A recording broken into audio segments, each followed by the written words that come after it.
Hey, what's happening, everybody? Good evening. Happy Friday to you. Hope that your week was as smooth and pleasant as possibly available to you here.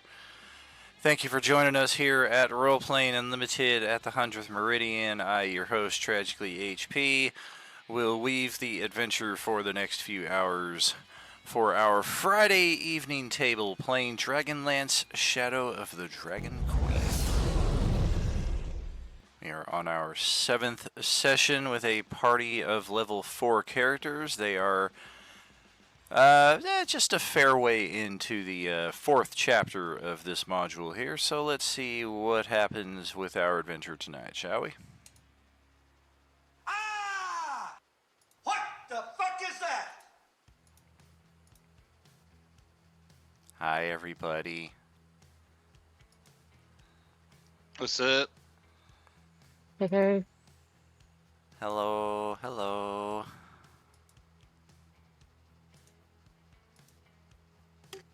Listen, I'm trying to watch your stream, but I don't see any streaming. Well, I don't want to insult you with the have you turned it off and back on again, but yeah, I can't fathom why it wouldn't be showing for you. Is anybody else having that issue? Because it is showing clear on mine anyway. I had to do that. I loaded in early, and then when I saw you were here, I just did a refresh, and boom, it showed up. Hard. Yeah, I just did that. It worked. Well, that works out great.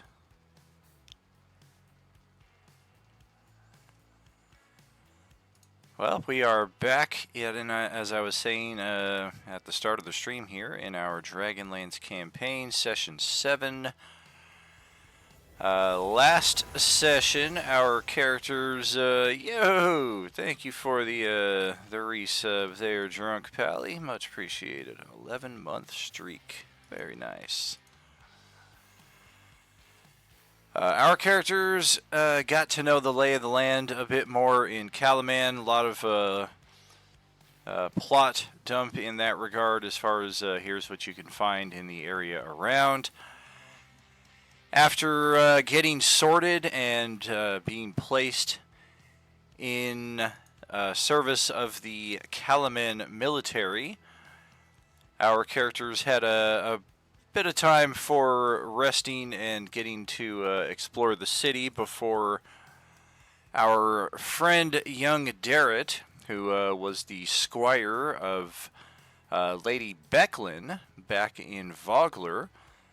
He is now not necessarily your character's superior, but due to his experience in the Knights of Solamnia, as well as being an NPC, he has been placed in a position as a sort of a liaison between the commanders in Calaman and your group, i.e., they will tell him the mission, he will relay that information to you. And that is how our characters made our way into the wilderness south of Calaman, into this direction here, where more specifically, let's go through some of that here just to get it all right. Yeah, for those of you who did not see this last time around, this is where we ended our last session here at Rickeldust's workshop. 12 miles south of Calaman, a gnome inventor named Tatina Rickeldust lives. Your characters were sent to her home to see if she knew anything about the dragon-like construct that you encountered during your escape from Vogler. Even if she happens to know nothing, the Calaman forces and leaders would like to meet with her and hopefully recruit her as an advisor.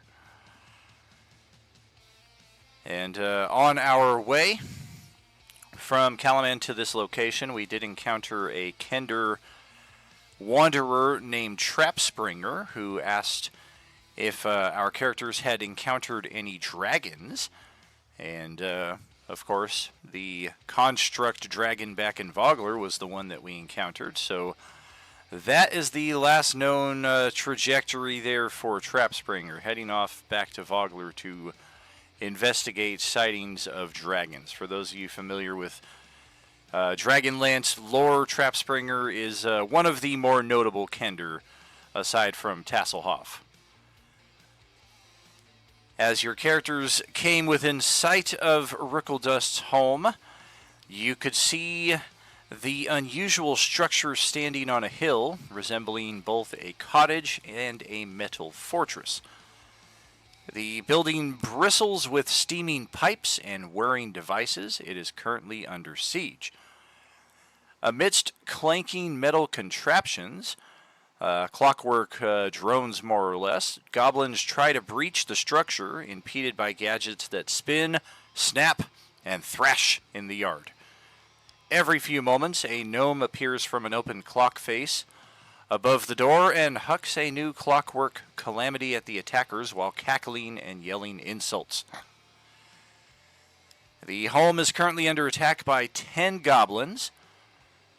And standing well back from the chaos, a hobgoblin leader. The goblinoids are decked out in dark armor with a spiral symbol, the same colors and symbol that you have seen worn by Red Dragon Army troops. And there is no battle map for this. This is entirely theater of the mind. We do have the little picture. Again, I will pop that up here for you. But yeah, theater of the mind for this one here. So if we are intent on getting into this here, let's join the initiative that the hobgoblins and goblins will get going.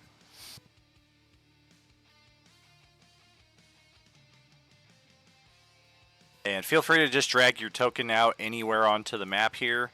In the Kalaman Vogler region, I guess this hex would be specifically where we're at.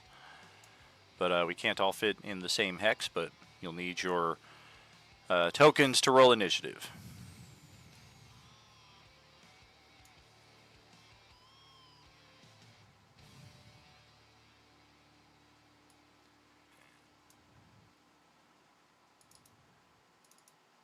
Need to adjust these guys here real quick.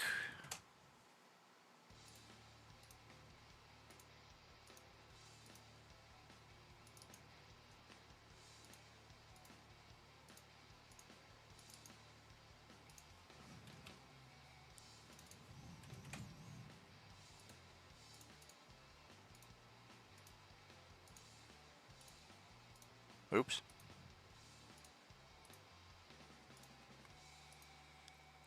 I think it's cruel that the copy and the delete button are right next to each other.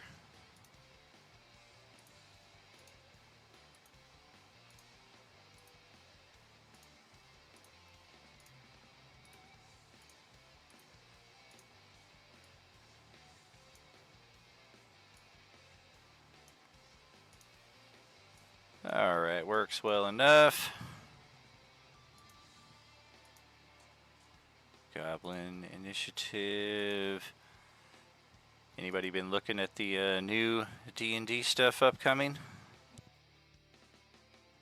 I really haven't spent a lot of time looking at that kind of stuff. I've just seen like what little like articles and stuff people put out, or like little ads that they've done for themselves. That's all I've really seen. Likewise, yeah, I haven't done any research or exploration, but it's definitely a topic right now. It really seems like it's more of like a 5.5 type situation as opposed to like a whole new edition. Right, I do like that they're specific on Roll20 as far as your pre-order. It specifically states that it's fully compatible with all 5e stuff that's come out already. Yeah, I've heard also they've broken a couple of characters like the warlocks and stuff like that. And What, like 9 Eldritch Blasts at level 1? no, I don't. I mean broken in a bad way to the GM. I mean in a bad way to the players. Like, you know, they get a couple more spell slots, but they also lose some of their warlockness, you know, so to speak. Interesting. Have you heard what they're doing to Paladin? I have not. Changed it so you get spells from level 1, and you can choose any fighting style from any class, essentially. I do like also- one thing that I saw as far as most of your beginning abilities will be based on your background and experiences as opposed to what your class or species race happen to be. Yeah, it's sounding pretty good so far. Seems like it. We'll definitely check it out. Everybody got their tokens here. I'm just going to scooch y'all in a little bit more. And looks like our initiative is good. So from the way that we're approaching this, I mean the hobgoblin is between us and the goblins who are sieging the place. So I would say our characters are approaching from 50 feet out. The hobgoblin is about 25 feet out, and then the goblins are the full 45, 50 feet out towards the home itself.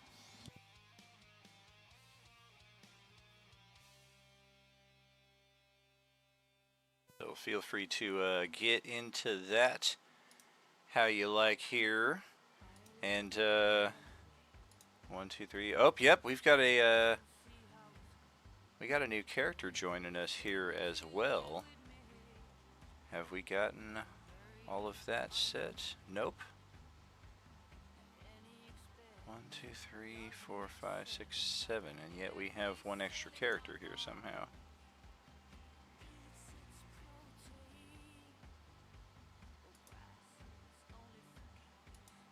Oh no, there he is. He's all set. Okay. We just need to Get your name tag and your token all set up there, Johnny. Welcome back, by the way.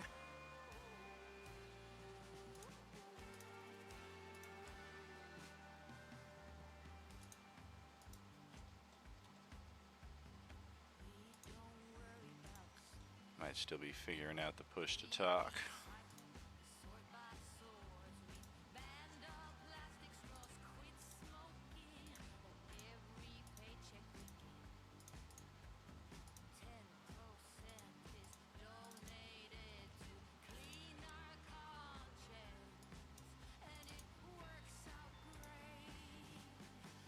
Okay. Getting there.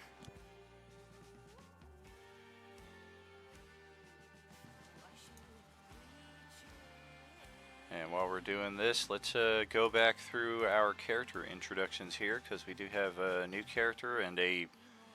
I'm not quite sure what Paul did. I think he rebranded his character per the little house rule I have, where before level 3, if you're just dissatisfied with the character, you can rebrand them. So the guy we've been traveling with is not the guy we've been traveling with,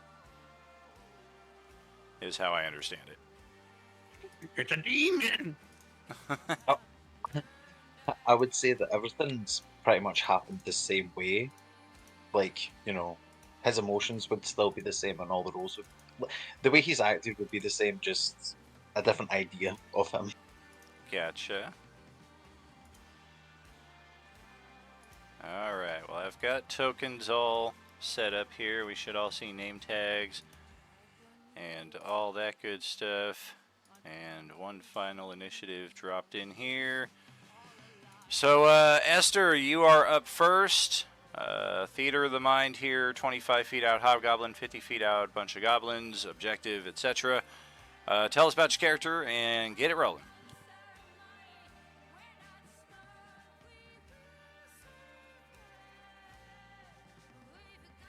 Sorry, I was finishing eating. My name is Esther. I am a Kender, so I'm very small. I'm a small boy. Excuse me, gross. I've got green eyes. If you look at me, I weigh like 80 pounds. I'm so small. I'm barely, I'm just under 4 feet tall. I've got real light, fair skin, dark hair, bright green eyes. I like to tactically acquire items,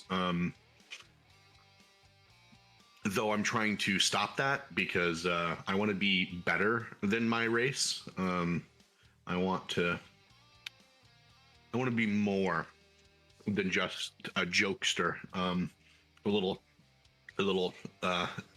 thief, a little sneaky boy.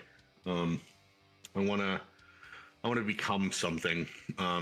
So I became a sorcerer. I joined the Mage of High Sorcery. I'm an initiate. I'm working my way up. Gotta work on it. We just joined, so yeah. Getting total... I'm getting total recall vibes from some of that backstory, especially, I want to do something with my life. I want to be somebody.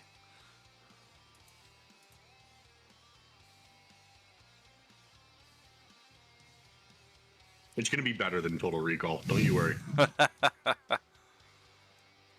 So what you thinking with your turn here?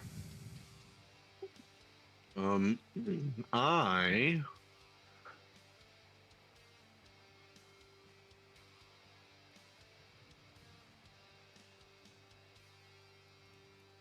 Yeah, I'm going to scoot back 30 feet. How close are these goblins to each other? They're scattered over, I don't know. They'll not all be killed with one AoE. Save some for the rest of the party. Are any of them within 5 feet of each other, I guess, would be a better question. There are. There are also numerous clockwork devices in the same area, if we have any care at all about not damaging our potential allies' constructs.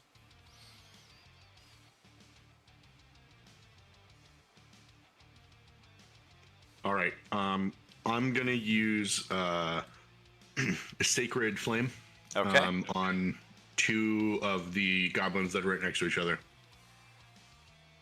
Okay. And that will absolutely hit constructs as well, as per the state of the combat, every goblin is engaged with one of these things.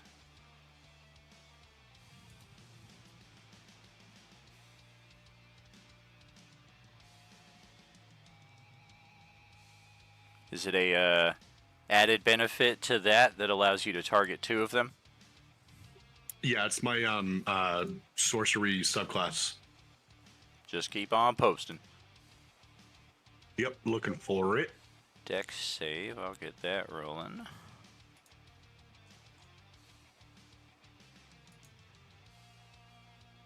Lost my cactus sheets.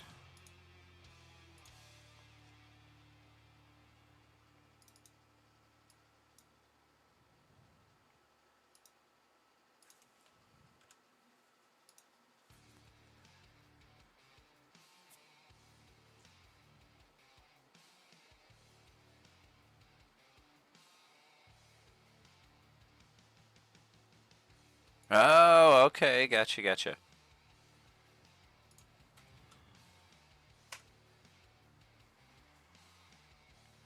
Looks like the second one will make the save just narrowly. The first one failed it, so we can see some damage dealt right here.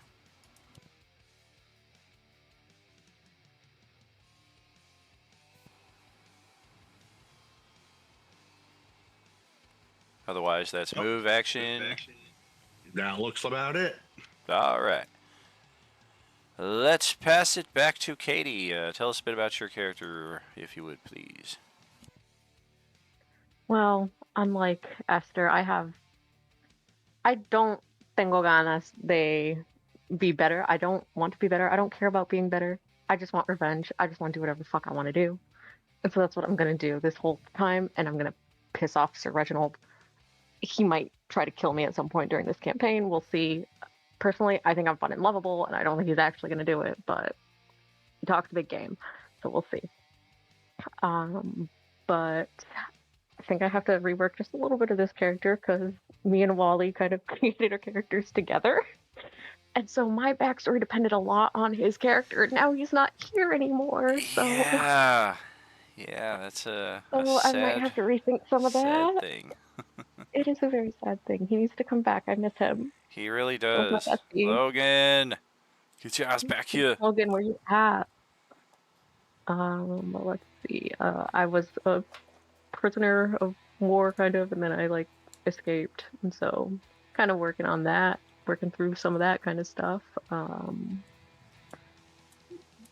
Yeah, I think that's all I can like solidly say without invoking everything that I did with Wally. 'Cause now that's all that's all null and void now. Well, And then, that's fair enough. yeah, so I'll think of some more stuff. I will But- say, per Logan's request, because when he stepped out from the table, we were in the middle of our daily streamiversary prize stuff going on back in April. And he won himself a instant level up. And per his character's request, we are going to pass that over to Ziliana at some point during tonight's session. Yeah, So, he needs to come back. That's my best friend right now. Having more than 28 hit points would slap. So yeah, that should boost you up to level 5, if I'm not mistaken. Oh my But God. go That'd be ahead and awesome. take your turn, and then start knocking that out when you find a moment. And where the hell is my Okay. weed? Not at my house, I promise. I have everything here except for the fucking weed itself. That's a bummer. Everything except the one thing you need. Yeah, got pipe, got box, got grinder, got lighter, tools. Where's the ganja? Goblins on ground.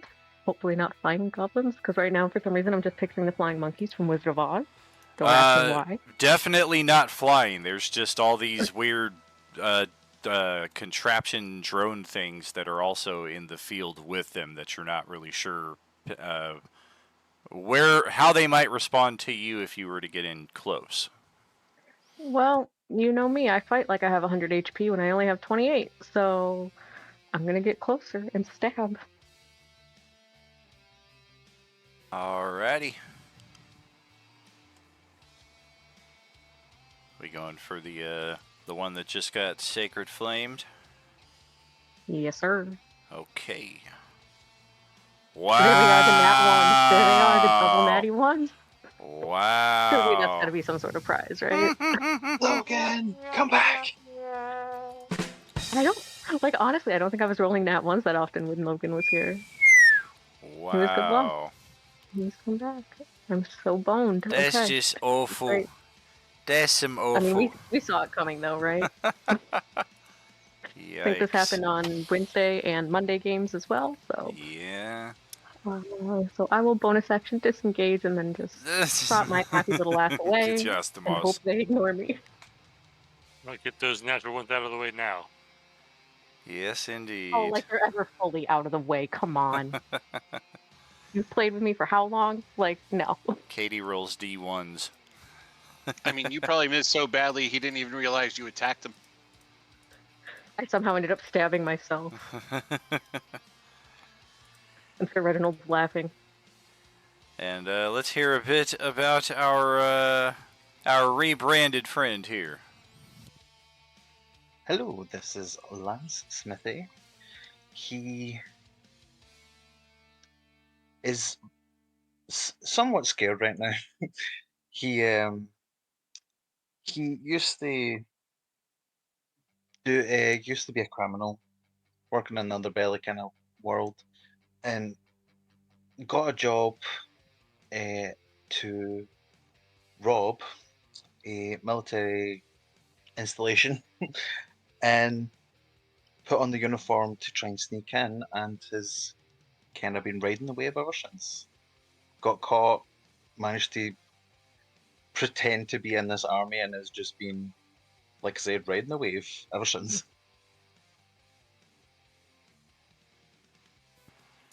All right. And what you thinking for your turn here? How far away is the hobgoblin again? 25, 30 feet tops. I'll close with him. Okay. And I'll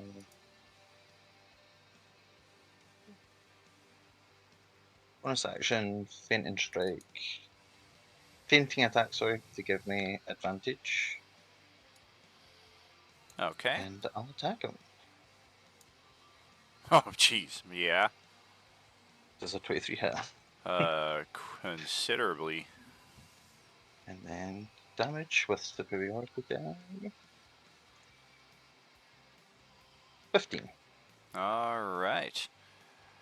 And yeah, he never saw it coming. He briefly turned in response to the motion that he saw over there. He saw a magic spell take effect. Somebody else kind of skitter into combat and skitter out just as quickly, and then a brief flash of metal, and and now he's dead.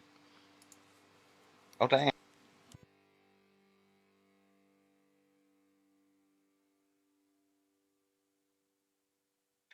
Lance is just incredibly surprised. Sucks to be you, man. Surprise, shorty. Yeah, this is a much different ball game than the Coalescence as far as the power scale. So that's your move, that's your action, anything else? Oh, you used your bonus action too. Yeah, I'm good. Okay, so the goblins will... most of them are plenty busy as it is.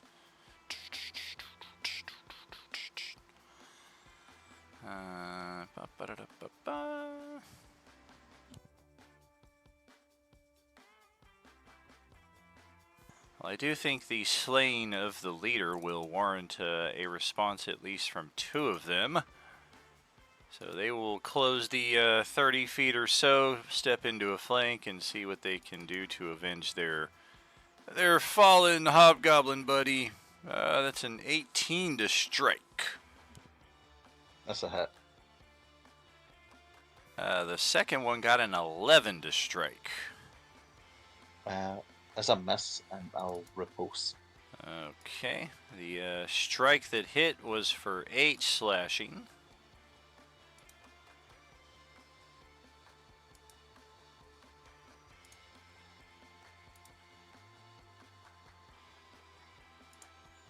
That will absolutely hit. I wouldn't get sneak attack, wouldn't I? I don't think you would. It could be eligible under the right circumstances. 18? Well, I mean, I don't think anybody's under any delusions that a goblin would have had more HP than the hobgoblin, so yeah, that was the last mistake he'll ever make. Otherwise, the rest of the goblins are fully engaged in trying to smash these clockwork devices. We will just check on their responses here. 1, 2, 3. We'll do 4. Average that. Some decent bashing going on here as we pass it over to Doc. Tell us a bit about your character, please. Good evening, Doc P at your service. I'm a short, stocky little creature that's covered from head to toe in black robes with a bird-like mask and the symbol of my goddess imprinted on me. I am very averse to all things unclean, and I just want to spread healing to the world. Very cool. And for your turn, what do we got? Alright, so I just saw a goblin attack one of my teammates, so I'm gonna go ahead and try and shoot him with my light crossbow.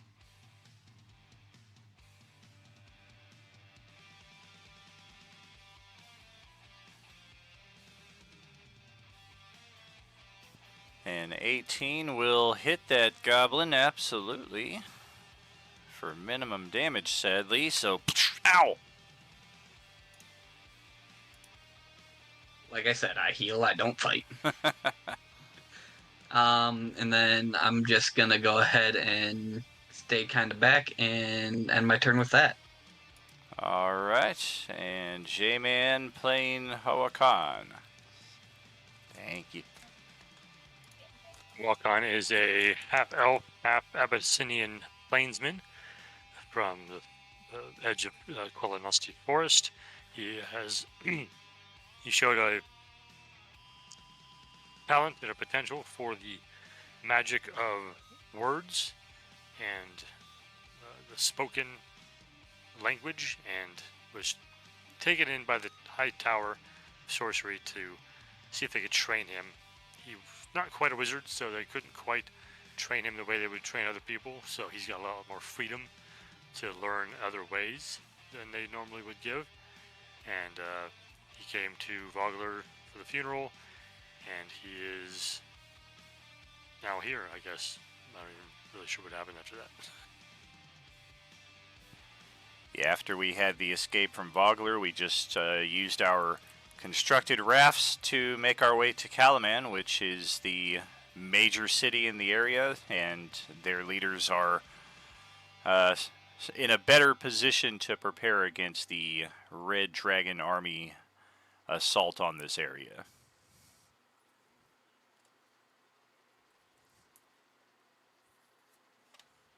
Okay.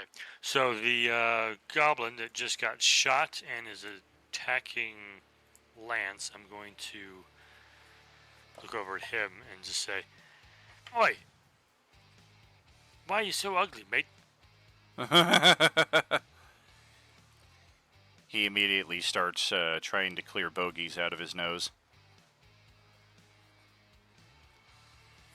Well, wisdom is Not so much happening there. And that happens to be his remaining hit point value also. A slain goblin.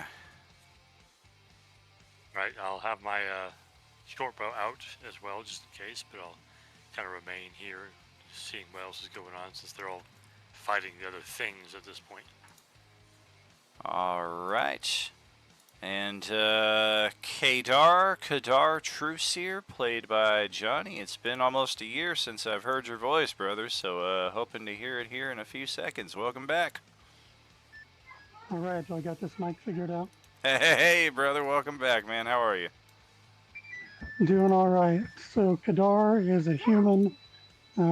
Started having visions when he was. Hold on a sec.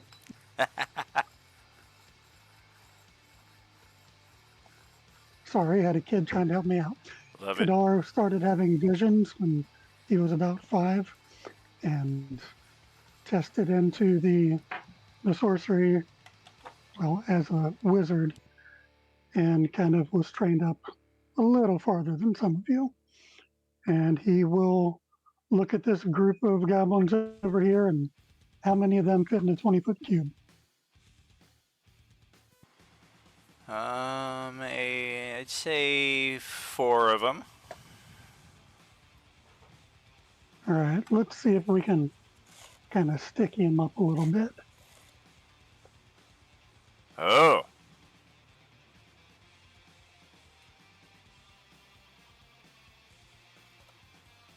Let's see. Dex saves. Oh, when they start their turn, so it's one of those things. Okay. Well, I'm just going to roll their saves now just so we can determine who is not. 2. So one of them made their save, the other 3 did not. So we'll just throw some webs on 3 of them to indicate that. Or a net, anyway. There we go.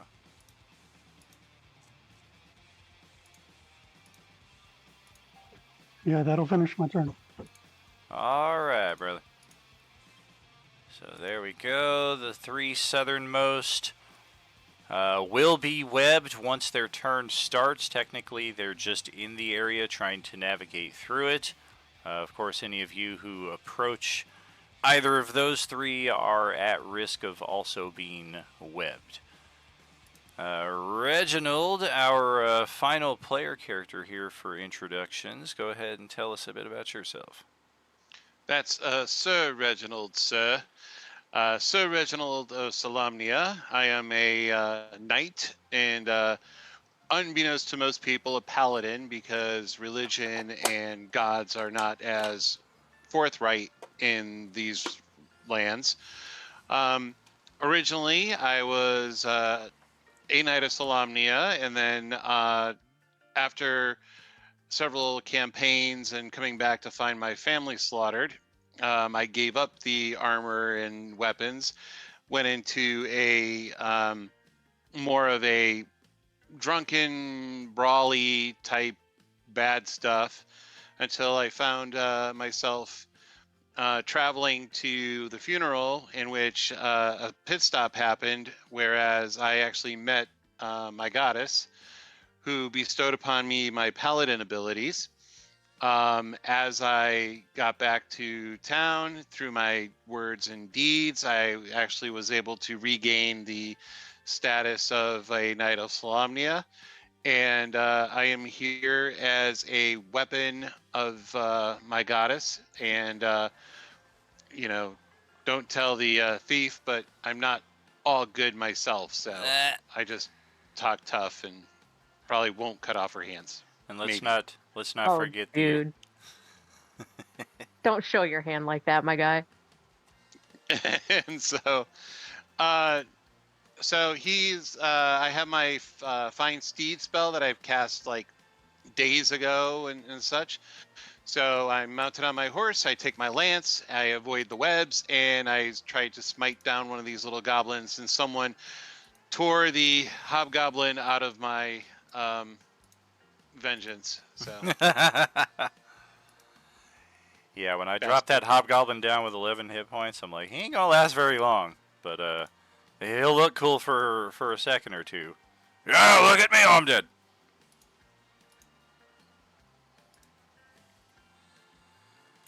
Okay, joke. Well,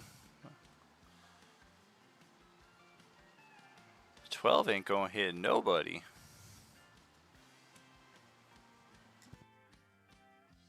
okay. Well, I have. Hold on a second. Extra attack. So as I ride by that goblin that I missed, I'm going to strike at another goblin. Okay. Oh, for fuck's sake. Holy shit. Come on, man. Dice. Fucking dice. Alright. Wouldn't it Well, be I guess that wouldn't ends my turn. wouldn't there be advantage against someone that's restrained? They're I had to technically. avoid the webs. They're also technically not restrained until their turn. Oh, yeah, I just sorry, you're rolled. right. Yeah. Just wanted to get the rolls out the way.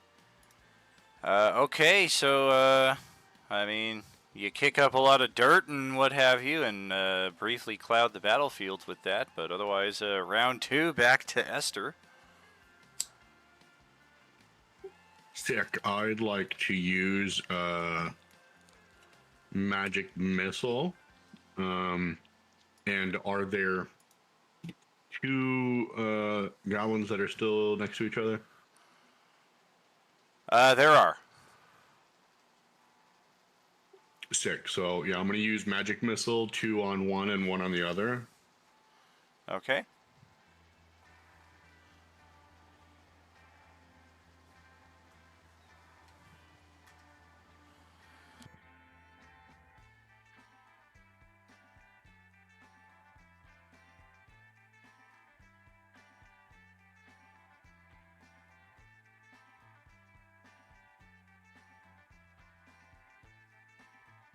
Right, so 5 and 3. And we have 2 injured goblins. And then I'm gonna use 2 sorcery points to quicken a spell and use bonus action for the cantrip Sacred Flame again. And because they're next to each other, I'm gonna hit them both. Okay.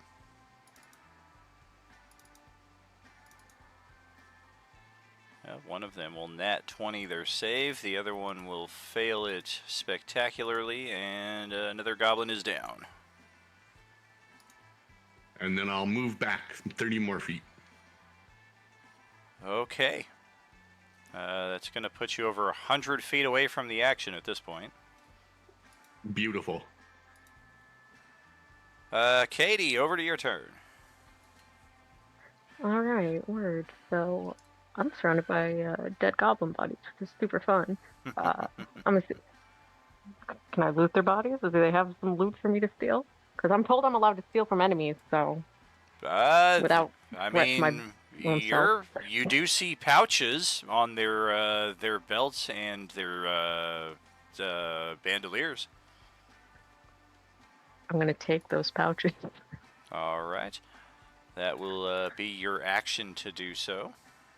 Yes, it will, and I'm gonna stay over here in the safety of dead bodies. And Lance, who's got a bit of blood rushing from that brief slash right there, back over to you. I'm just going to attack the closest goblin to me. Okay. So just attack this one. Are you approaching? Do you want to approach one of the ones that's webbed? Because you'll risk being webbed yourself. You could just move around a little bit further and attack one that is not webbed, if you want to avoid that risk. Yeah, I'll go for one that's not webbed. Okay. Just a normal attack. Okay. 15 will hit on the money. No sneak attack, just 6. Oh, all right. Well, that is the difference between a dead goblin and a goblin with 1 hit point left.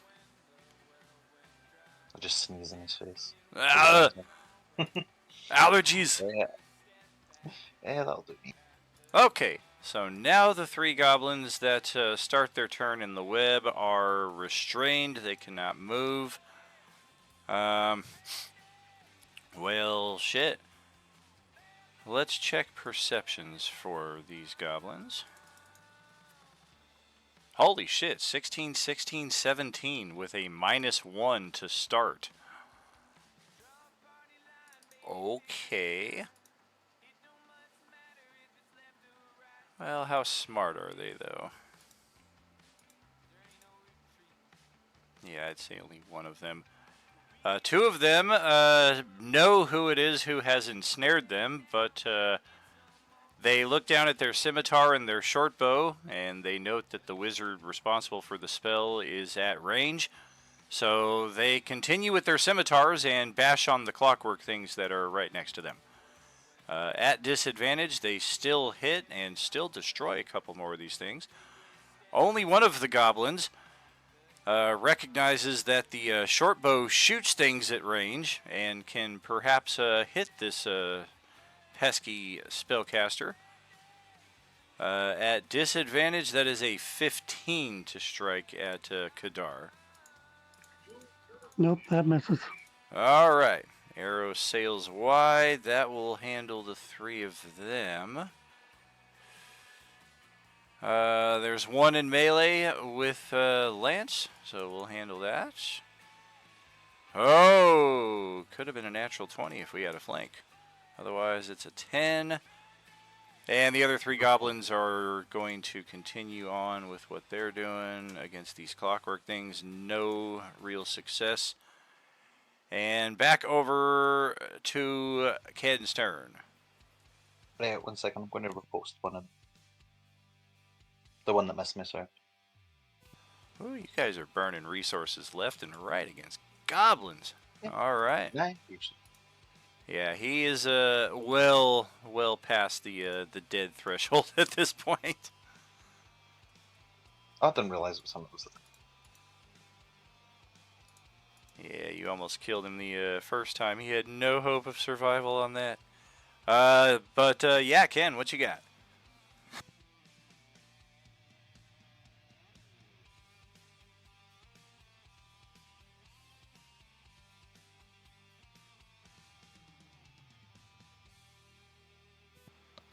Am I getting that right? Doc's turn?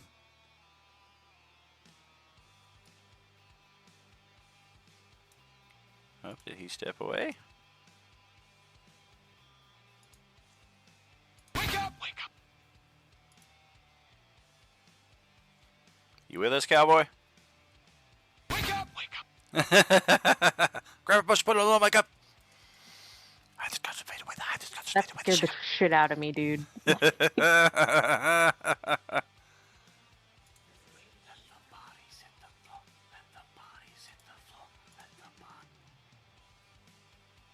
All right, I'm thinking he He says he's stepped. having mic issues. Oh, okay.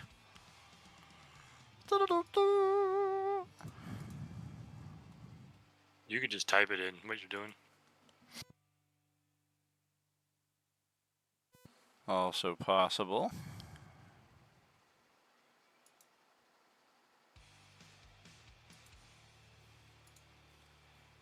The Shostin begins. Shooting the goblin that shot at Kadar. Okay. Well, it's restrained, so you have advantage, which means that hits, and you did exactly enough damage to shoot it through the throat, and it looks at you like a, with a brief look of surprise before it just dies right there in the dirt.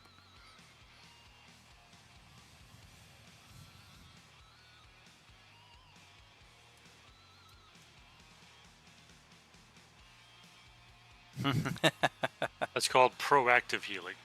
That's You monster. the Mace of Healing. Bonk. Ow, you son of a... Oh, thank you.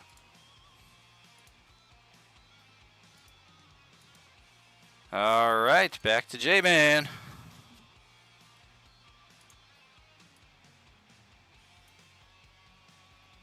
And then there were 5. 2 of them you've already got trapped for the time being. No, it looks like there's one that's pretty hurt. Oh yeah, that one is pretty beat up. I will look at him and say, "Can't you? Can you not smell yourself? How are you not dead already?"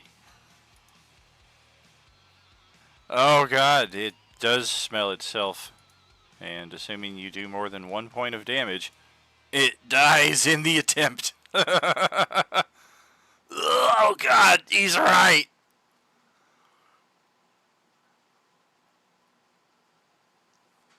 I mean, it does get a wisdom save. It does. I have all of my rolls set for GM layer, so you guys can Oh, you guys okay. can see them in the stream, but otherwise they're not visible.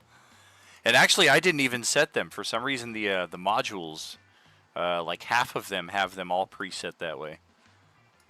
That's weird.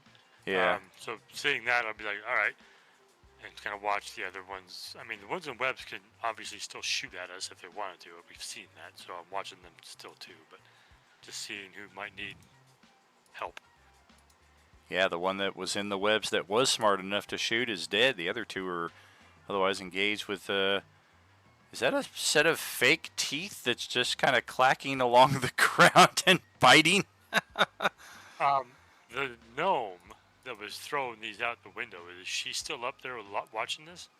She pops out once around to throw a few more devices out onto the field, hurl some curses, and then she drops back in. It also appears that you guys can smell it from here. She is a few sheets to the wind here.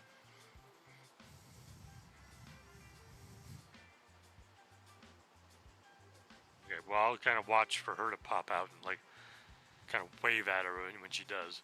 All right. Johnny, that's back to you.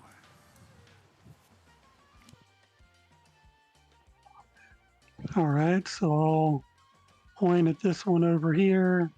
That was the wrong tool. Point at this one over here. And be like, I have seen your.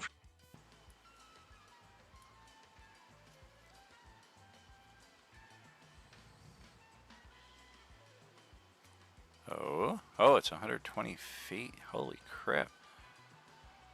Well, yeah, that's gonna hit, and that's gonna finish that one off.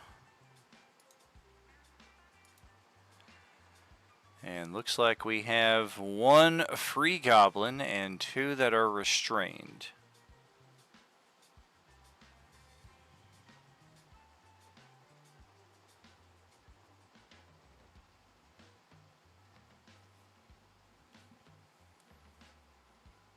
Scoot on back over to the Kender sorcerer back there as well. We got our long range magic support.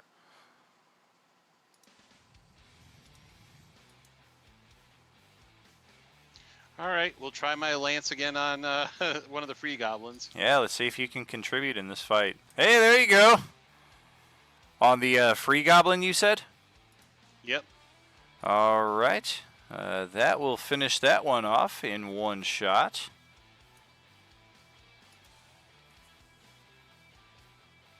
Yeah, and I'm not going to be able to get to one of the webbed goblins, so I'm just going to hang out here to make sure that it doesn't run this way. On horseback? Absolutely, you could. In the webs? Oh, yeah. And plus, don't you have reach with your lance on horseback?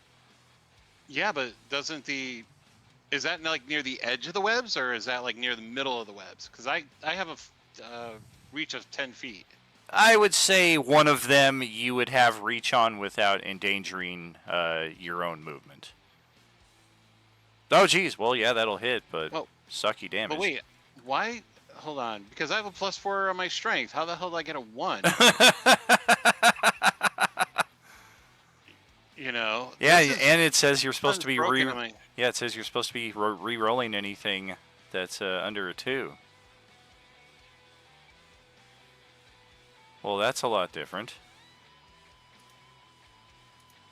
Yeah, I'm gonna have to fix these things.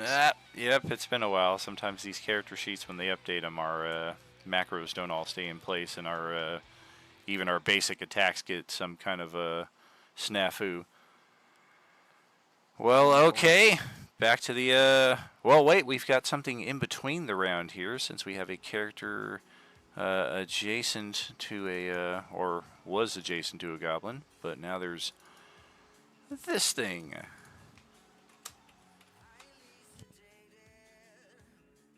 On a 4, one of these random devices that was attacking the goblins turns on Lance. It is a bundle of thrashing cords that attempts to whip around your character. This calls for a dexterity saving throw, or you will be restrained until the end of your next turn. So much like the webbed goblin, one of these devices is going to try to do the same thing to you.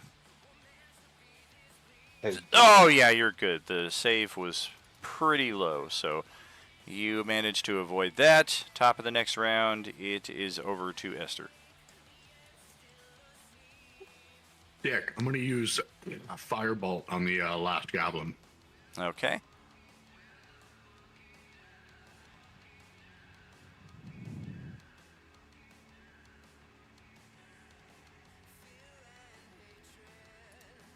And all the goblins are now dead.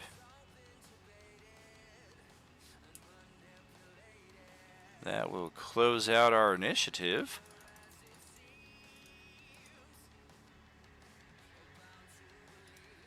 And Zill is gonna loot every single one of these bodies.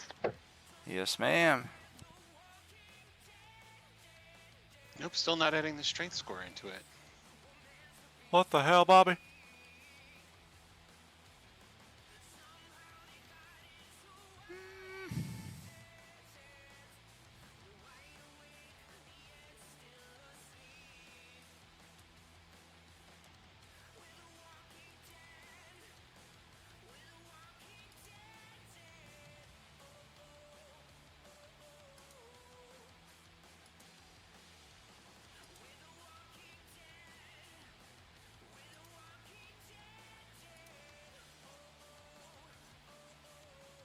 That's working out.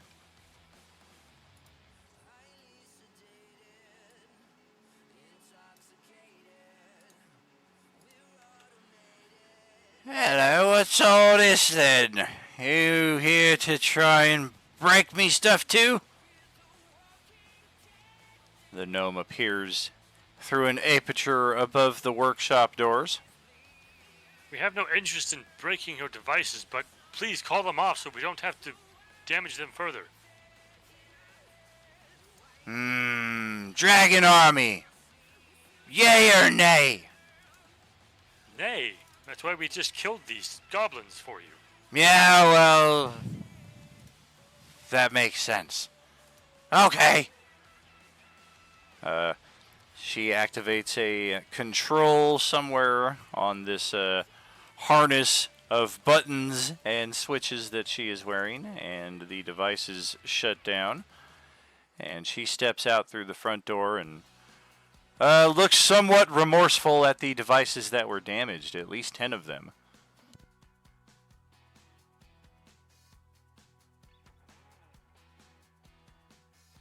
I'm glad we were able to get here in time to aid you in this, although your devices seem to be holding their own for the most part. They would have been dead in any case, you know.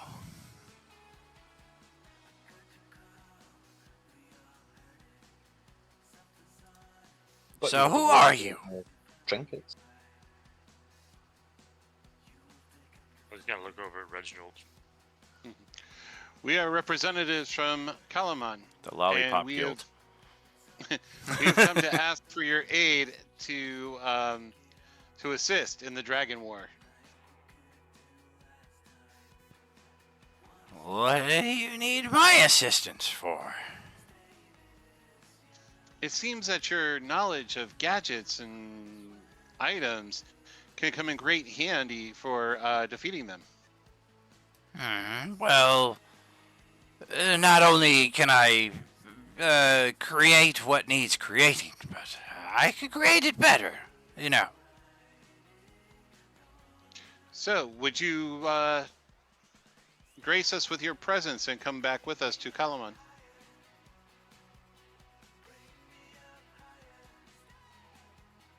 Possibly.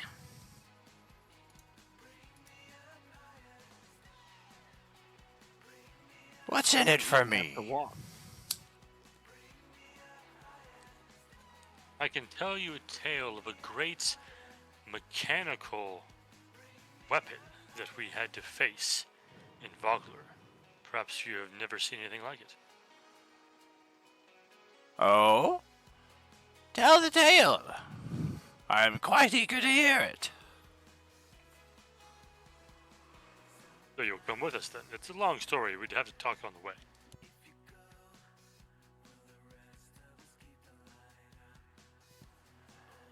Oh, very well. You can roll a sleight of hand if you want to try to steal something from her.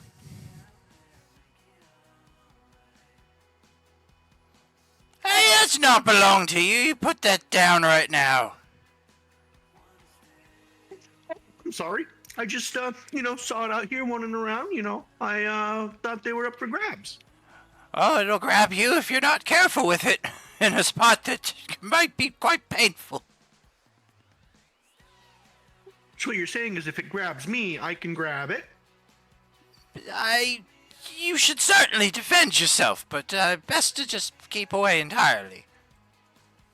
Oh, all right. I'm gonna look down and I'm gonna say kind of quietly, you don't want to offend our potential ally, so be silent and be still. Hey, Katie, add 84 gold pieces to your character sheet. Man, now you want me to do math? And then also 24 silver and 68 copper. Just kidding. Now we got a nickel and dime and pennies and everything. She spits on some of the goblin bodies as she's cleaning up the remains of her constructs. I will aid her if she requires it to speed things along. Thank you, thank you. If it's taking them a while, I want to kind of try and gather the bodies into a pile to burn. Okay. Yeah, you Esther's imagine. absolutely gonna sit down and just watch them. All right. Yeah, you imagine this will take at least like half hour to an hour.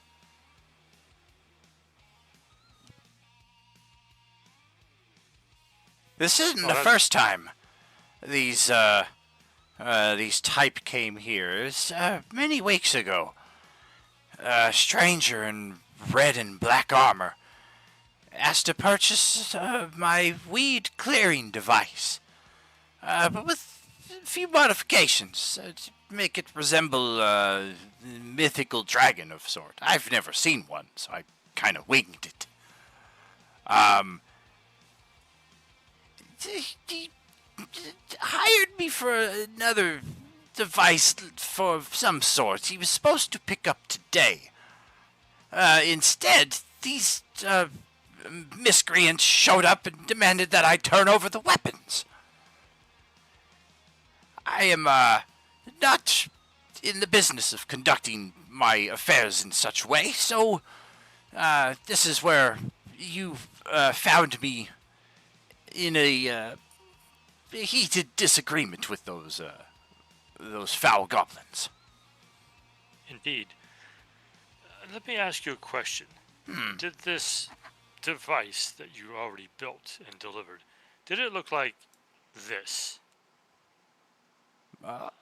That's my weed clearing apparatus.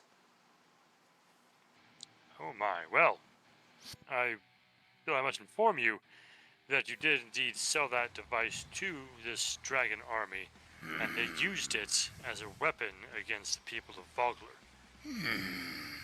This was not the arrangement that I made.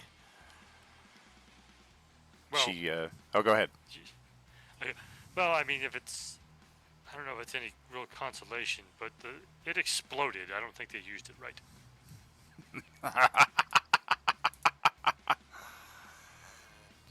That serves them right then, doesn't it? did kill them along with its destruction as well.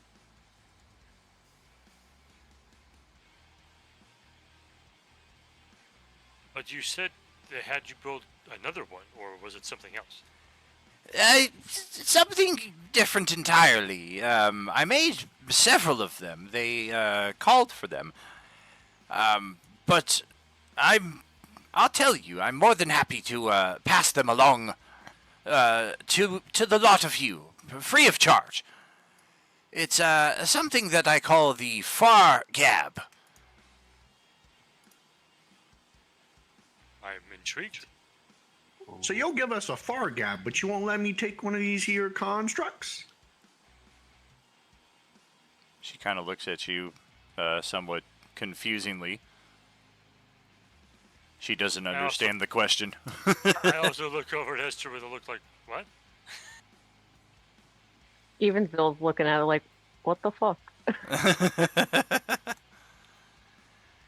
So yeah, this is an 18-mile walkie-talkie. It is quite cumbersome, backpack-sized device. So imagine each of your characters, part of your starting equipment is a backpack of all sorts of gear. So this isn't. It is by no means a small device, but it is incredibly useful. But just make sure you don't contact your party if they're on a stealth mission miles away from you. Could prove useful in the missions to come. I mean, how does it work? Like, what's the mechanics of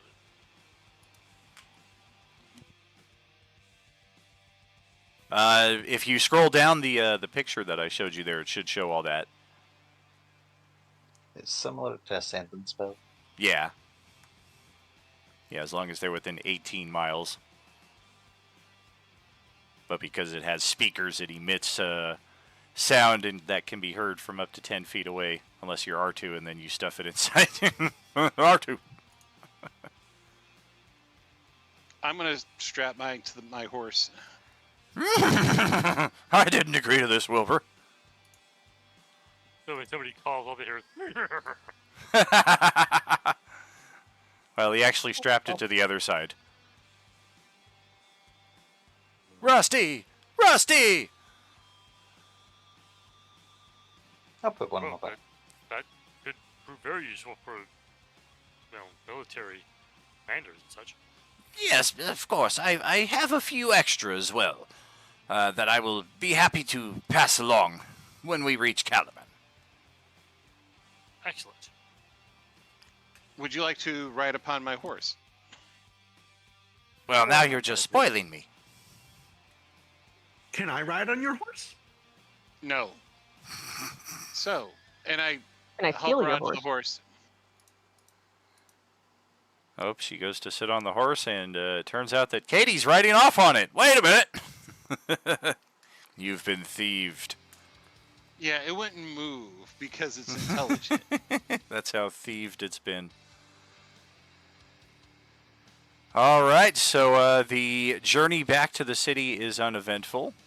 To quick change that little bit right there, the city leaders will graciously welcome Rookledust as their guest. She is given comfortable lodgings like all of you. And over the coming days, she will advise them on what little she knows about the Dragon Army. And will also possibly be coming up with some inventions that will aid Calaman in the days to come. Our characters will have a few days reprieve following that mission, so unless you're just going to go out carousing the entire time, a long rest will likely be called for at some point. Can I go look for someone named Whitehan? You sure can.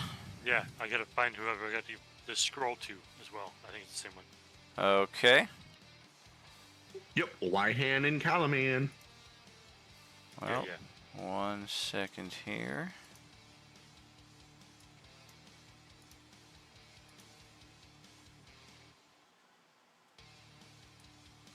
As we are getting ready to go, I'll look over at Esther and be like, you didn't open yours, did you?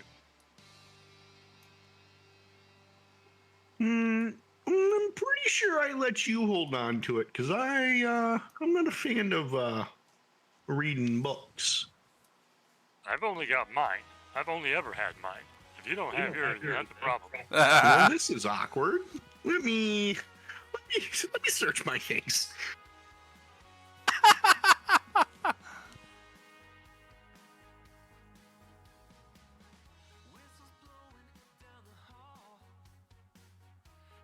What?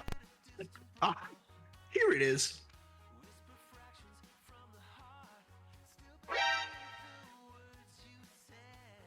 Oh, good.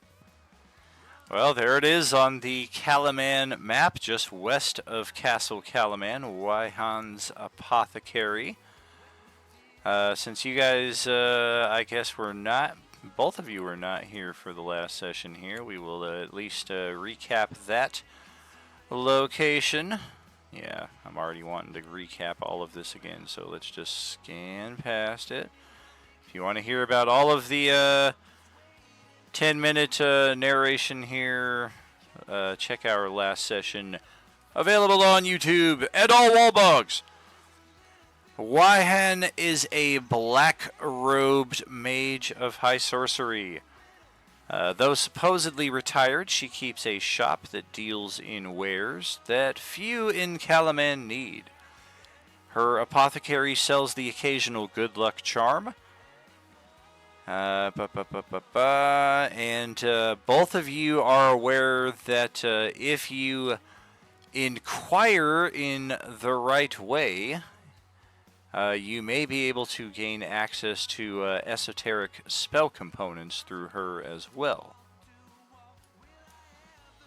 Now, that being said, we arrive at the apothecary's store here. It is an easily found building with foggy windows obscuring a selection of charms and occult trappings for sale. It is only open during the day. Within, the smells are of licorice and pepper. The modest shop has a few meager tables displaying good luck charms, odd animal bones, and vials advertising various remedies. At the rear of the shop, a human woman with raven hair and a dark dress with feathered wing-like sleeves stands behind a counter heaped with open books. She looks up from her reading, eyes you with disinterest, and then goes back to her book. I looked at Esther like, with like a face of like, really? Black robe? Kind of looking, I'm like, excuse me, are you Wyhan? I am.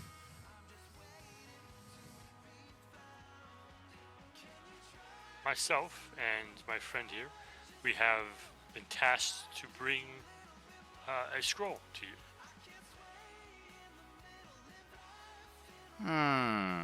You are interested in joining the mages of high sorcery. You've been given this scroll to deliver to me. Give it to me. Correct. I'll hand mine over.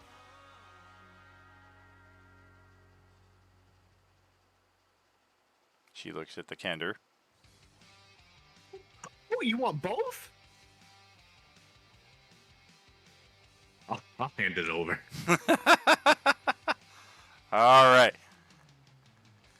And just for clarification, as I recall, neither of you opened it, right? Correct. I did not open mine. All right, because she will know. You were told that she would know.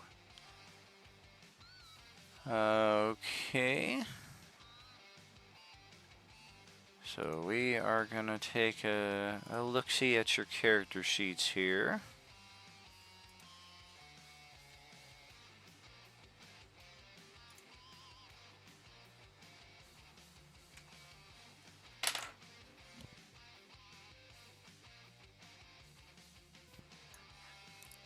She's looking over Hawakan's scroll first and is eyeing it with interest.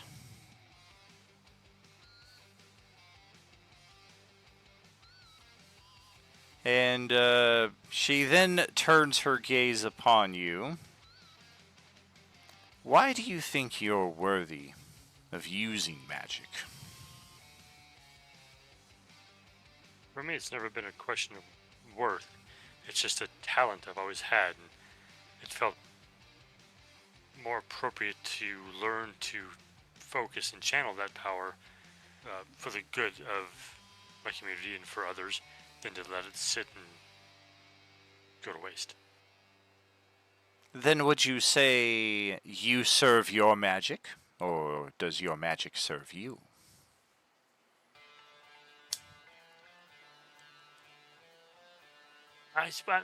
Perhaps I am more of a conduit for the magic to work, work its good upon the world, although obviously I can control that energy as well to suit my ends.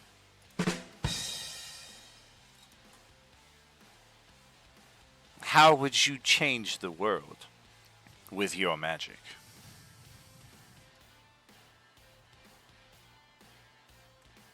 It kind of gets this look like, whoa, that's a deep question.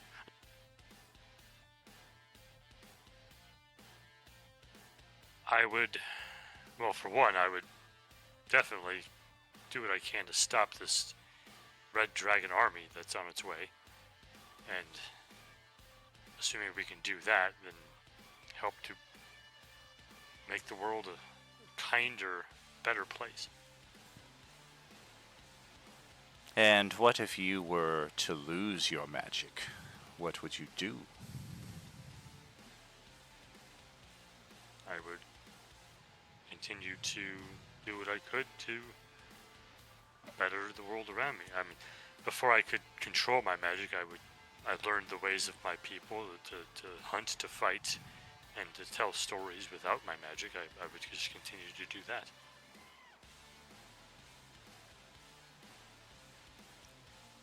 She rips open the second scroll.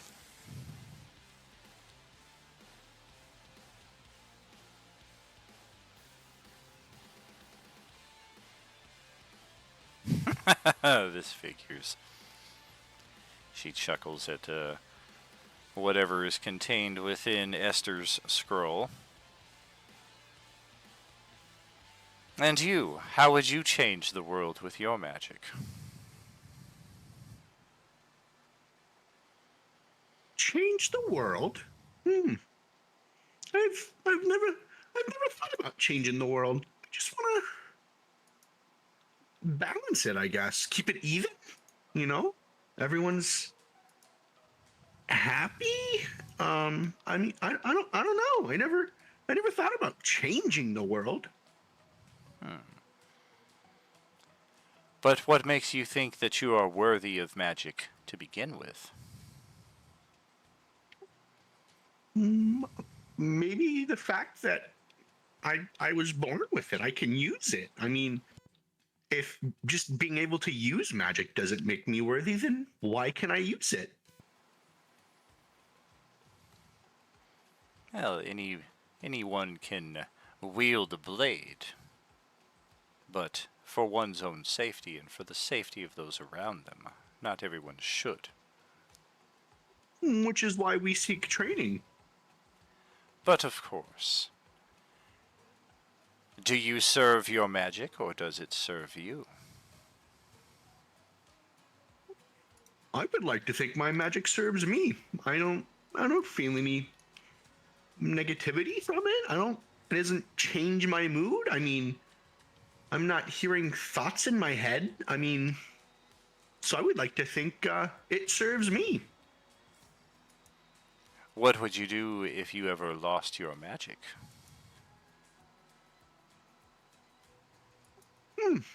Lose my magic.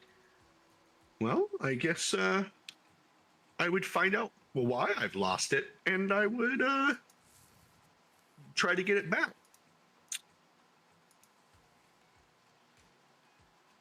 I see.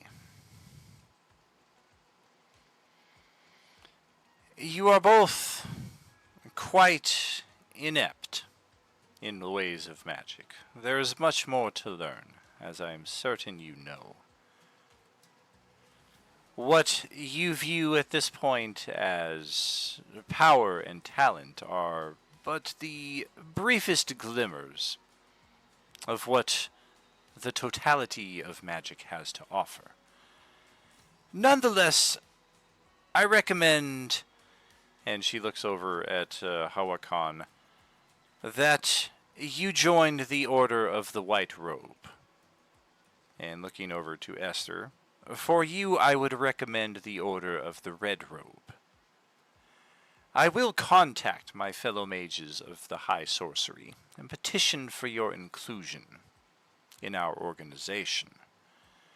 I shall contact you when I hear back from the leaders at the Tower of High Sorcery in Wayreth. When the time comes, I shall aid you in obtaining transport, so that you can undertake the test of High Sorcery.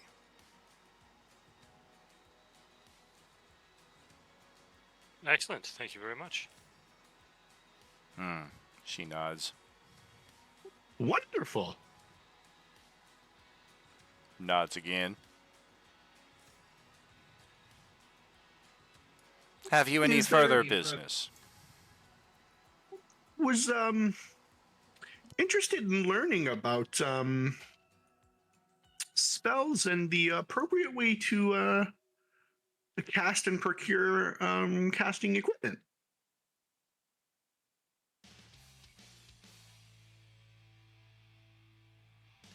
Try a persuasion roll.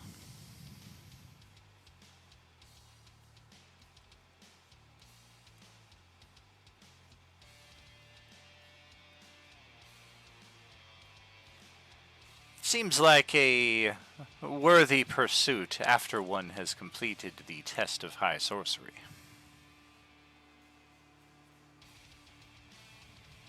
Very well. I'll see you later then. I should I do hope have a so. question. Do you happen to... I see you have many different sundries here. Do you happen to have any items for sale? Perhaps potions of healing or the like? I do keep some alchemical restoratives in stock. Potions of healing, yes, I do have available for 60 gold pieces per.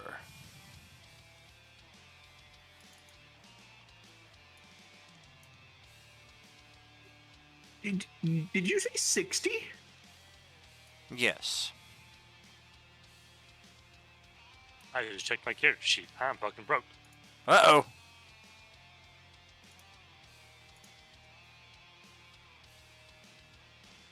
I want Very to good. whisper, is that a lot? That seems like a lot. Are you about to call me an asshole? I was going to say, it's good to know. I don't have any coin really with me at the moment, but I know where to come to get some when I have it. Very well. I was ecstatic over a potential sale. You've robbed me of that. Oh, you'll still get a sale, just not right at this moment. We don't keep our gold on us in case of thievery. That is the smartest thing you've said since you've walked into my store. Oof. I just got a smirk. I love and- this woman. I'm not even there, and I love this woman. I This just is got my a new smirk wife. This and- is my new Friday night wife. yeah. I just get a smirk, nod in her direction, and I start to leave. If I were there, I'd be like, "This is the smartest thing he's probably said all campaign." Poor Esther. Wonderful. Yes, you guys could just steal the potions, but like whatever. Yeah, well, I'm not stealing anything from a black mage wizard. Coward. You guys are fucking rude.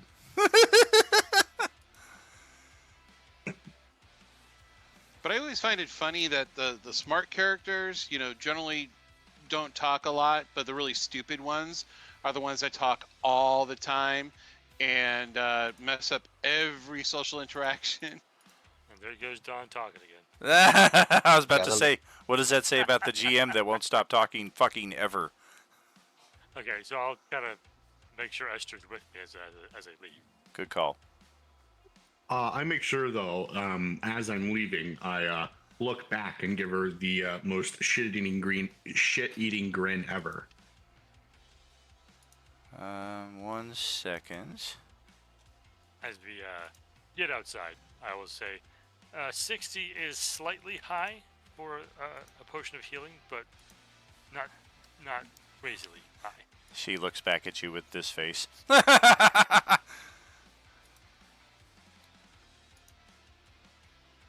You look RID very if I've ever stressed. seen one.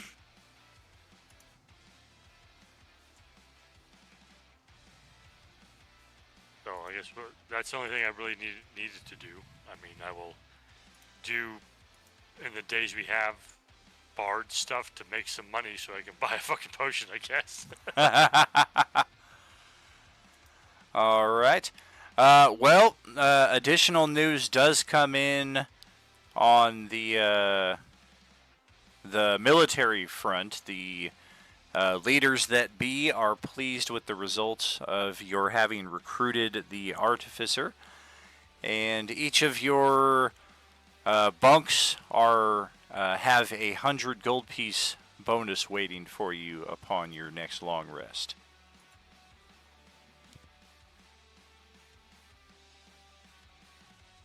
Very nice. Oh yeah. I mean, I don't know about anyone else, but I'm ready for a long rest. I got nothing else to do. Oh yeah, we can Cool, because definitely I only have 15 gold. yeah, we can definitely knock out a long rest. And if any of Is you the have gold means for, of like- Sorry, go ahead. Is the gold for the ones that only the ones that there was like some sort of contracting or whatever the last time we did this with the army, and I was the only one that did not sign on, but I like tagged along. You still get paid for assisting because they're even though you're not technically signed on, you're working for them and they are going to honor their commitment in that respect. Okay. Oh, sick. So I don't have to join the military? Well, I mean, if you already did, it's too late to get out. But if you did not, then same case applies. Well, I wasn't here for that. That's why I'm asking. Oh, gotcha. Yeah, same here. Gotcha. Yeah, there was no real pressure or anything to join. There were certain bonuses, like if you did join up, your characters have a place in the barracks inside the castle, or I think there was some. No, I think they're inside the castle. Otherwise, your characters who are not signed on but are still working with the group, you have to procure your own lodgings elsewhere in the city. So there is a bit of offset cost in that respect. But yeah, that's fine. I don't want to join the military. Sure. What were the conditions of this arrangement? Let me go back and check.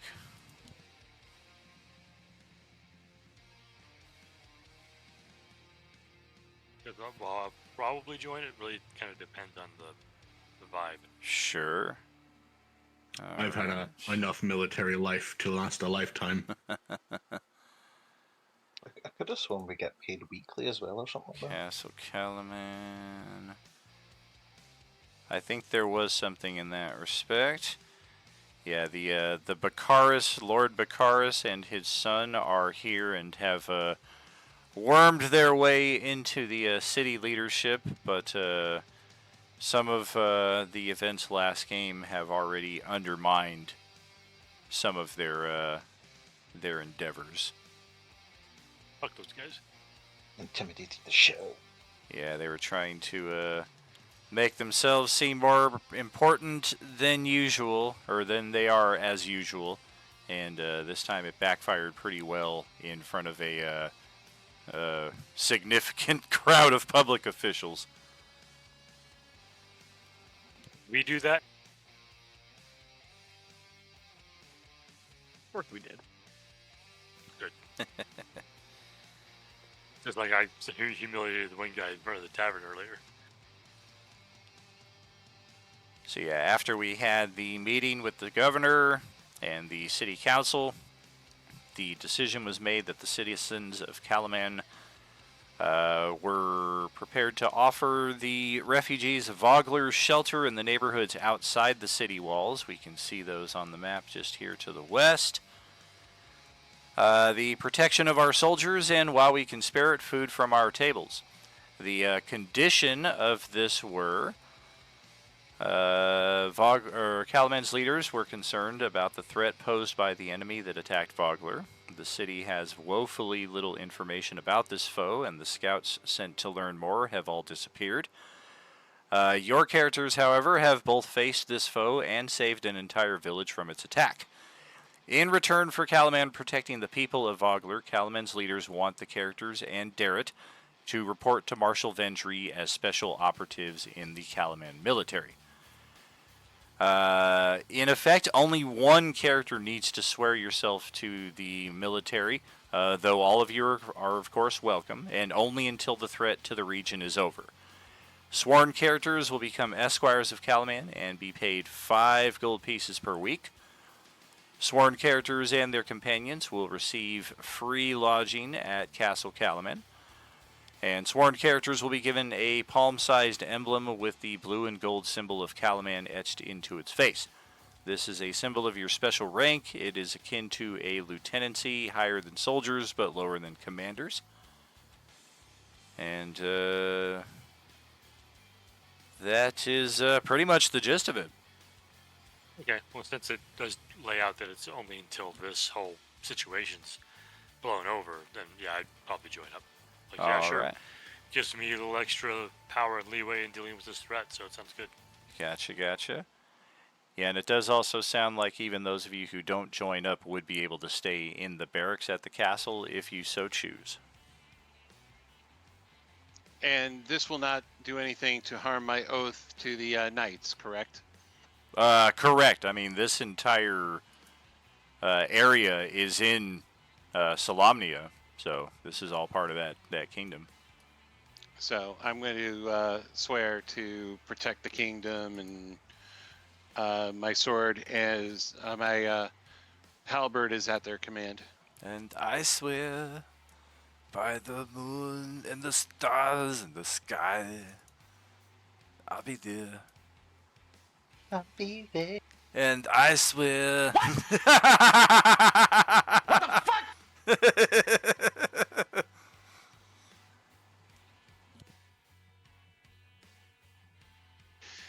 Even though my squirehood, when I was a squire, I acquired this, so.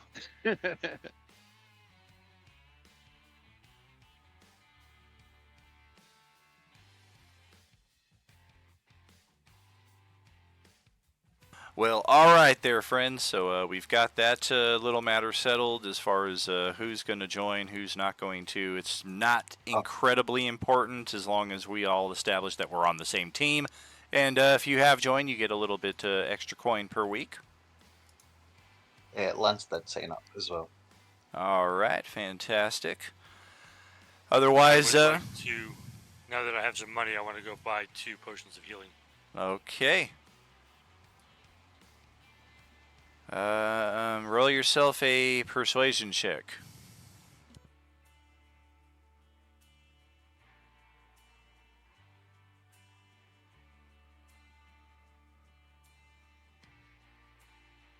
All right. 120 gold coins later, you got yourself 2 potions of healing. And I will leave your characters to a bit of RP here while we take our halftime break. So we will see you in about 10 minutes or so, friends. Are you with us?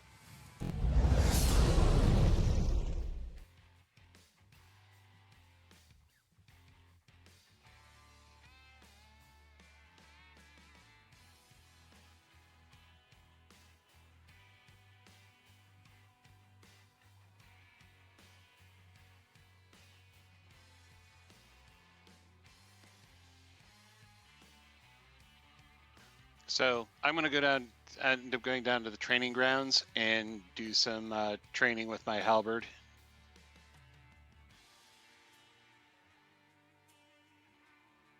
I polished those.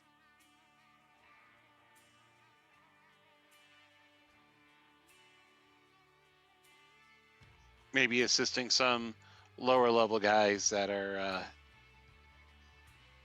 that also want to train in halberd.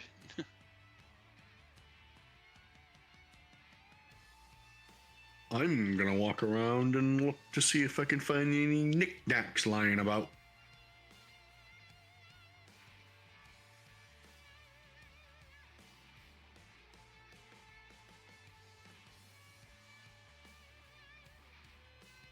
I'm going to do some gambling and try and find out some information about the city.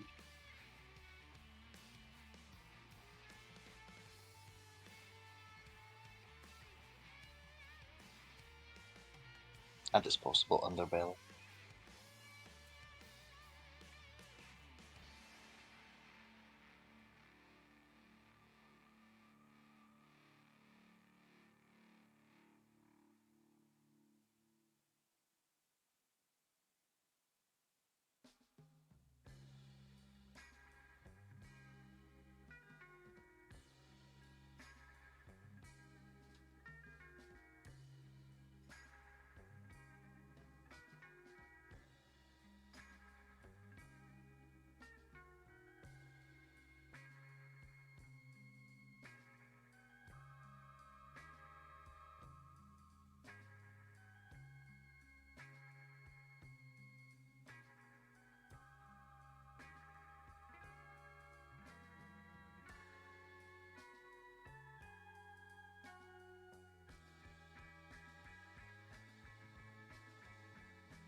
Hey, everybody. Hey, Well, let's get back into this then. When I said I'd tell you about the shop, and yeah, I tell you that I get potions and other things. Okay, well, I'm gonna go scope out Wachan and her shop. Just see what's going on with that. Oh, came in a little soft there. What's up?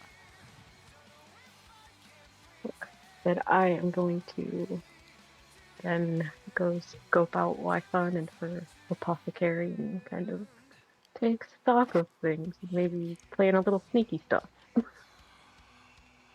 I see.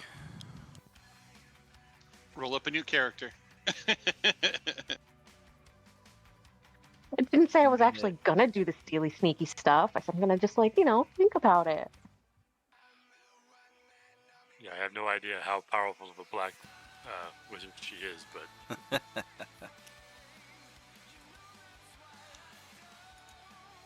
So when you enter the store, she eyes you with a scowl. Who are you? Will it matter?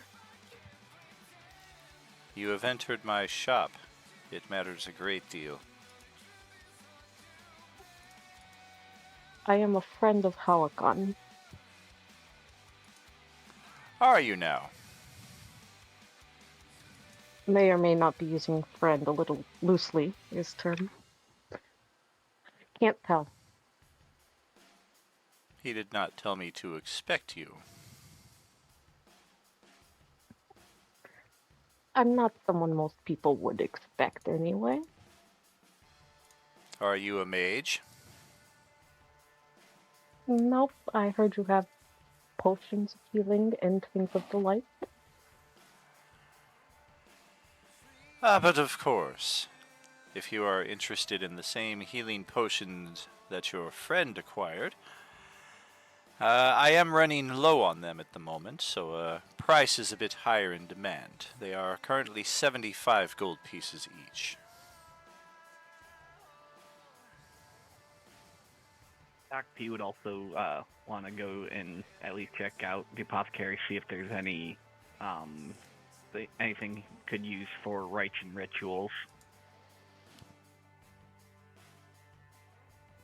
She does have some generic spell components available, as well as focusing devices for pretty much any manner of caster, be it wizard, warlock, sorcerer. But you can definitely tell that she keeps most of her primo equipment elsewhere, out of line of sight.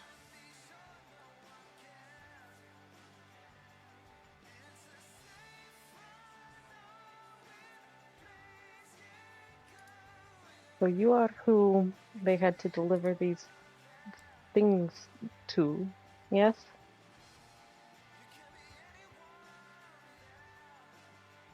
Interesting that you are in the know on this.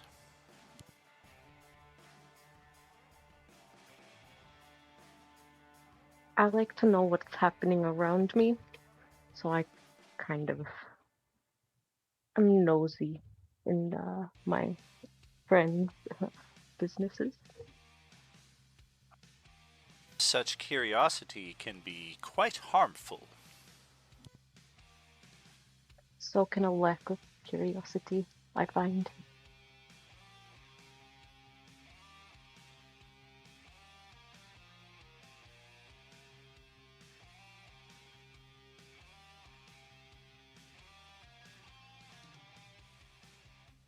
If you are interested in purchase, I am open for business.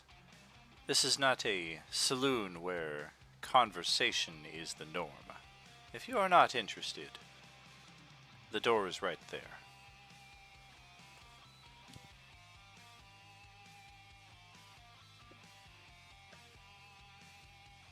$75 gold, you said, for potion of healing.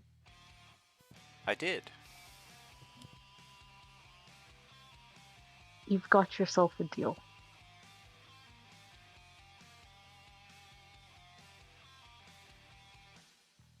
Very well. She produces one from behind the counter.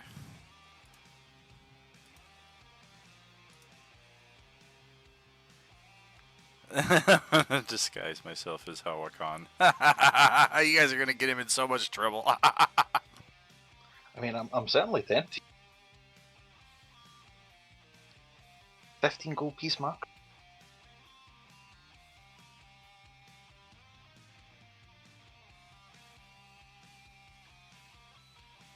I mean, we could just give our gold to Hawakan to buy the potions for us at that point. What kind of sense is that? That's just too logical. Exactly. But I certainly didn't think she would jack up her prices even more. Yeah, I'm looking for that 40 rate.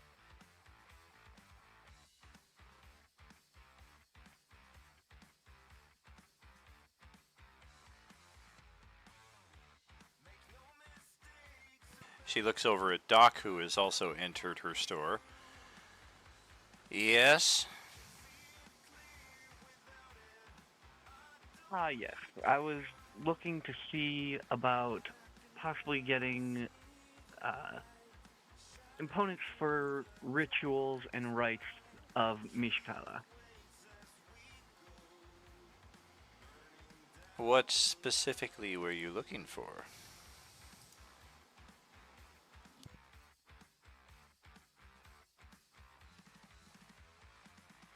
Well, it seems I've run low on incense and the like, and am performing rituals and healing the sick in the poorer districts, and was looking to see if you had anything I could use to aid me in those rituals.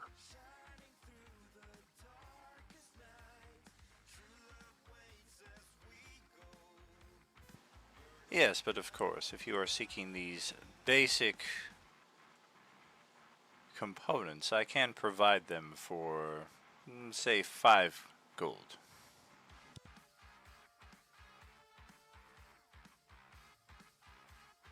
That seems very reasonable. Let's go ahead and uh, give her the gold and get those components.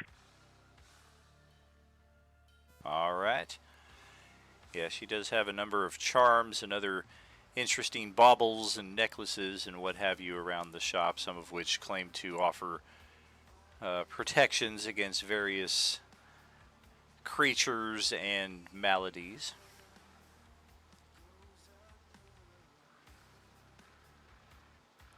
Can I make a medicine check to see if they would actually work, like if they actually appear to be genuine healing components? Sure.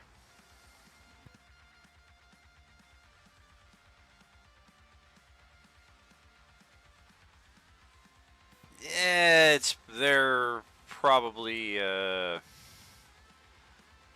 not very effective at all. More power of superstition. Like, does Ilyana either do like an investigation or perception check to see if she can kind of just like discern anything about this woman, hopefully like without getting caught. What is it you're looking to find out? Um, like kind of sneaking around to see where she hid those things that Hawakan and Nestor gave her. She does have a number of drawers and cabinets behind the front counter. You would guess probably somewhere in there. Okay. Then would that be like a stealth or sleight of hand then if I wanted to try to go take a peek at that stuff? It would pretty much be an impossibility at this point because she's behind the counter, and there's really no way to access any of that without her seeing, short of being invisible. Attitude. Oh, bad attitude, Daniel.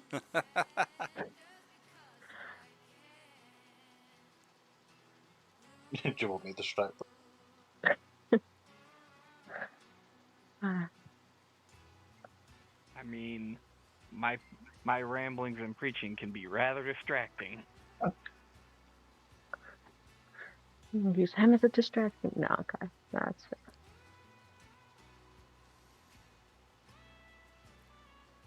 I think I might try and come in as Hawaka.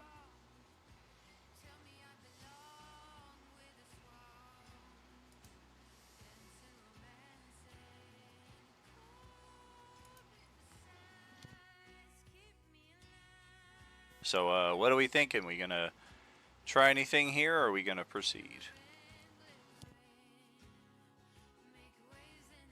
I'm done at the shop.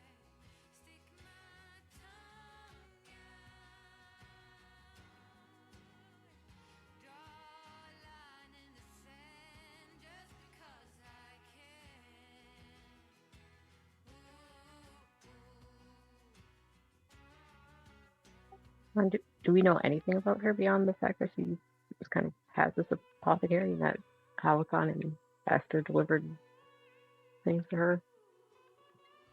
Not anything beyond that, no.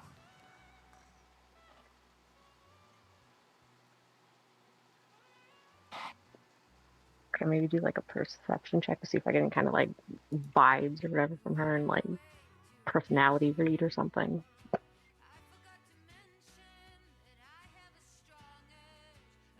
You can roll that.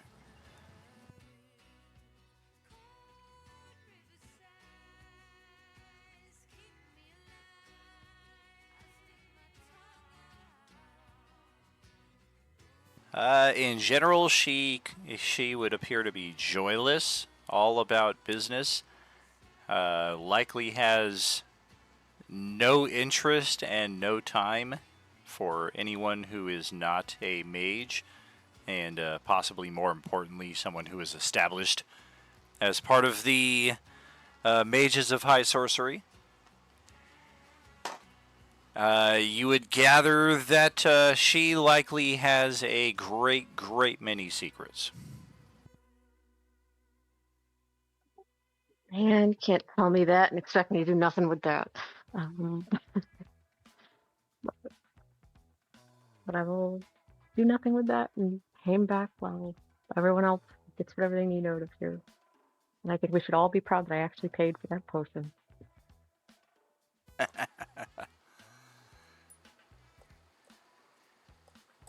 Does anyone else have anything that they are doing during this brief period of downtime?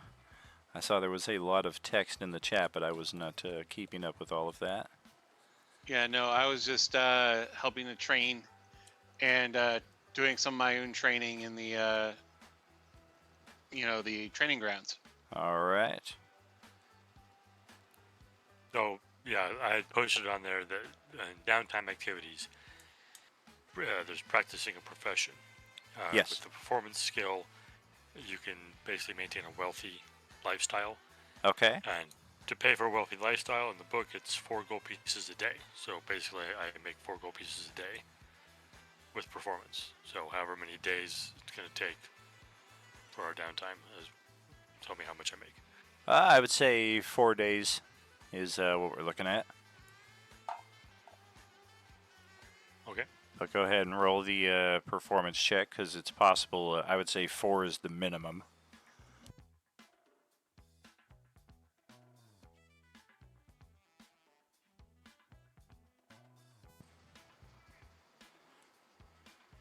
Yeah, that would be a 4 gold piece day, but how about the others? Oh, I do it for every day? Yeah. Okay.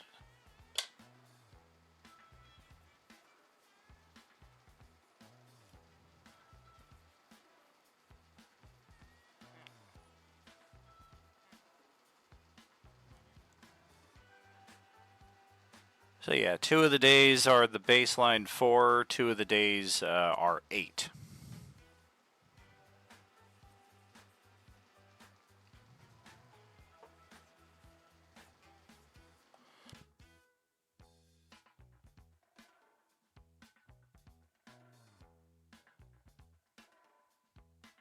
right. And I spent.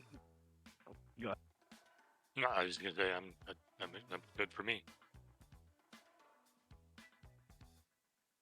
Okay, so I spent my downtime just preaching and helping the sick and needy, following behind our with his mending things.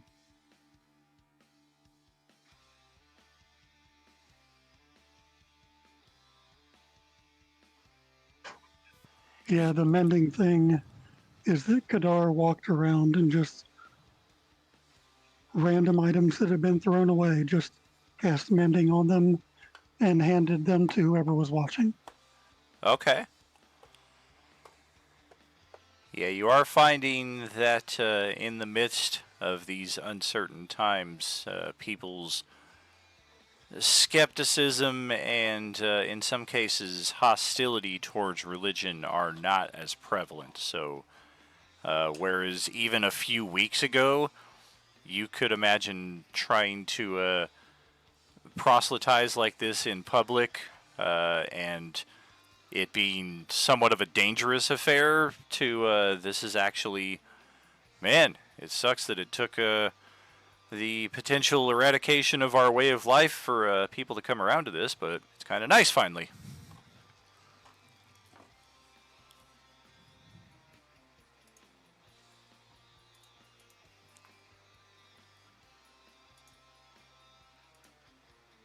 I am totally gonna start a church of Mishikala here. And once our downtime has concluded, we are on to more missions for the leaders of Kalaman. We have a number of missions that we have to undertake here. And it is our young friend Darrett Highwater, which, yeah, I guess we haven't seen this version of him yet. This is him fully decked out in his Solamnic armor compared to the version that we had been hanging out with back in Vogler. Already starting to look like a hardened warrior here.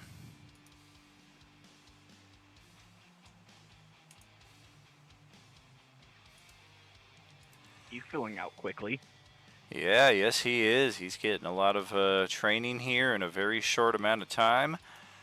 He is still hopeful for the survival of his lady Becklin, but no word has been heard from any other survivors of Vogler since your characters got them out a number of days ago. But as discussed, it is through him that our characters will be gaining their missions here. And the first one he approaches, let's get off of this map, back to the regional map.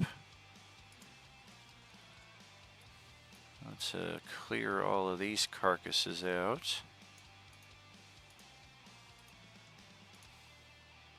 And we'll get your characters back over to Kalaman. Yep, NPC is permanently stationed there.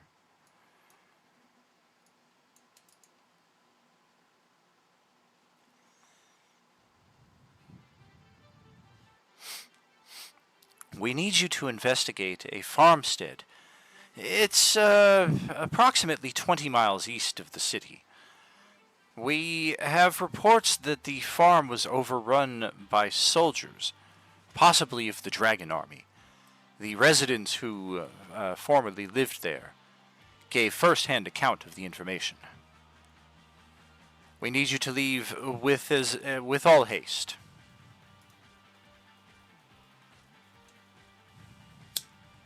Is there any other information you could tell us? It is It is a slim information for the time being. That is all we have, unfortunately. With such speed being such an issue, are we all going to be given horses? There are don't none think to be I have spared, that kind unfortunately, from the military stables. Some of the private stables may be willing to rent some out, but even those may be unavailable at this time.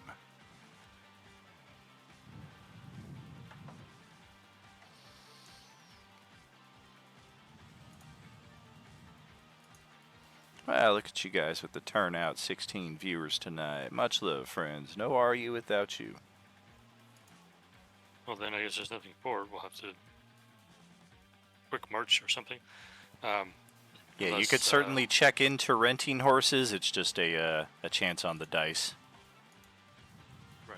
We have a lot of people, so unless we get everybody a horse, it's not really worth it. Sure. And as we're getting ready to leave, I'll say to Darrett, "You wear the armor well, friend." It is an honor to live up to, but one that I'm still learning. Knowing what I do of you, will fit in just fine. We can only hope. Hurry there, but also hurry back, friends. We have much work to do. We are on our way. We're already on our way back. Well, hey, there you go. Well, okay. Let's check for random encounters on the way there.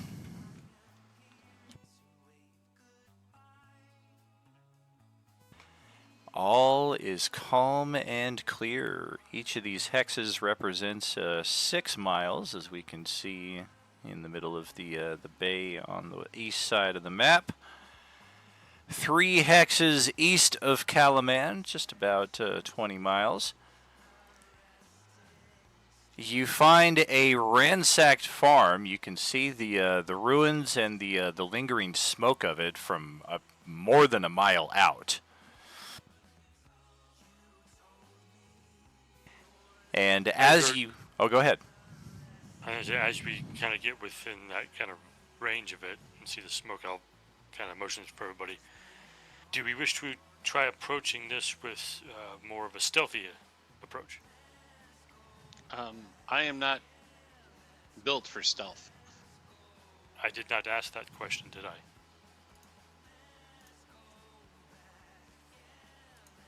If the rest of you wish to go a little stealthier, I mean, I will hang back a little, but I need to get to that farm just as much as you do.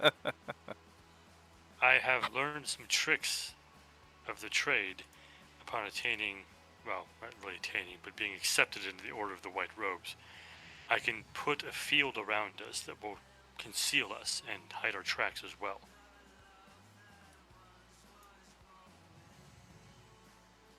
Was waiting for him to figure out that you were talking about Pass Without Trace. I have never heard of such magics. Ha ha! Not a surprise. Magic is fairly obscure and kind of feared here in these parts. Yes, I have. It's a new trick I learned.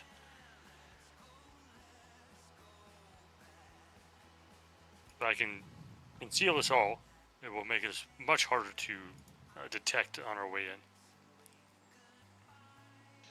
Very well. The element of surprise might be the advantage that we need.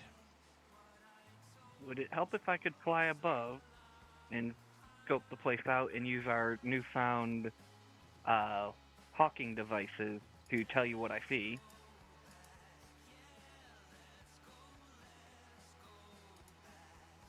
I feel while that could be useful, I don't think we should split up just yet. Plus, I mean, wouldn't you be a huge target for archers, if they have any? People rarely look up for danger. Unless they're soldiers who are out for war. If you wish to do this, I can make you invisible.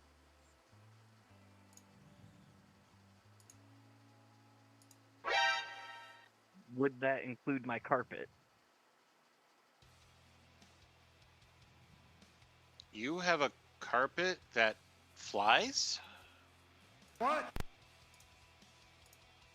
Yes, I've been riding it this whole time. I thought you would have noticed. You've never told anybody that you were riding a flying carpet. Yeah, no shit. I've said You're that supposed to 4 imagine it. times already.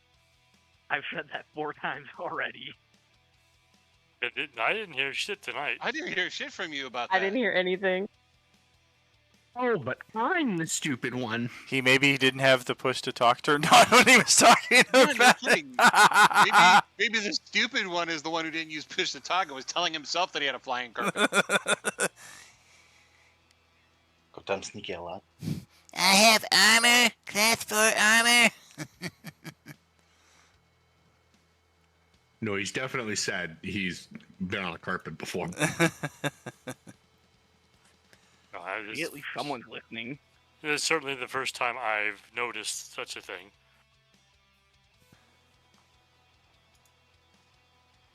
Yeah, when we were talking about horses, you probably could have said, "Hey, I don't need one. I've got this flying carpet that I've been." I said that twice during the talk about horses, and I said it once when we were coming back with our gnome friend. I offered her a ride on it. No, I didn't hear you say anything like that. I certainly did not hear it either. Yeah, That's it why I might offered her a ride on my horse. be part of the mic issues that we've been experiencing tonight. Because sometimes, That could be. because sometimes it's not that nobody can hear somebody. Sometimes it's some people can hear them and some people just can't. We've had that before too. Like I remember watching one of the replays where Justin could hear Dawn, but he was the only one who could hear Dawn. And Dawn's like, I've been talking this entire time. John's been in your head this whole time. Yeah, regardless, so you have a flying carpet, and we're like, oh, well, that's information we had, but it's new. Yeah, so it's a 4x6 flying carpet. I can fly up to 60 feet per round.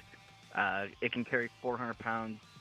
Technically can carry double. However, that does slow me down to half speed. So the Big Show can ride it, is what I'm hearing.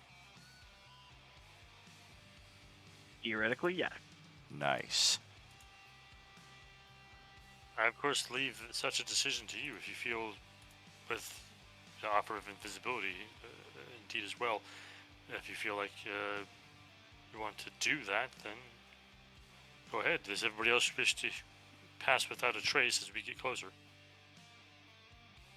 Yeah, I like stealthing.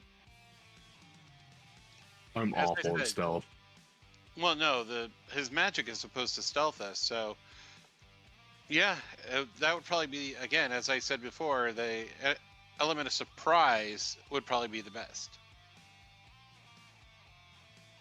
Yeah, make sure everybody's within 30 feet of me, and I will hit. So I can do it once per long rest, as well as using spell slots, because it's part of the feat I got.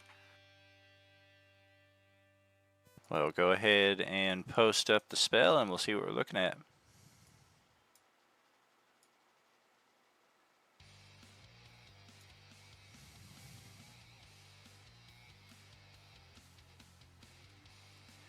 All right. And we can see for a good ways up to the ruins of this farmstead, where there's a number of trees, thickets, tall grass, rolling hills, where stealth will be made infinitely easier by this spell. And then maybe like 100 yards or so that's kind of open where it may not be as effective. Suffice it to say, is anybody going, are we all sticking together? Or are we Trying splitting to up? be stealthy, me using the calling device is not very stealthy for them, so I'm going to go ahead and stick with them if they're not going to hold back.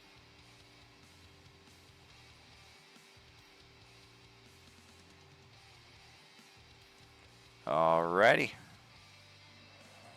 Well, when we get to that end of the grove and we can see About 100 yards out to the ruins of the farmstead, there are 6 what appear to be hobgoblins standing out there in the middle of a training exercise with, yeah, that person definitely appears to be part of the dragon army based on the black and red armor he's wearing. And at this distance, with what you guys have in play, they certainly do not see anything.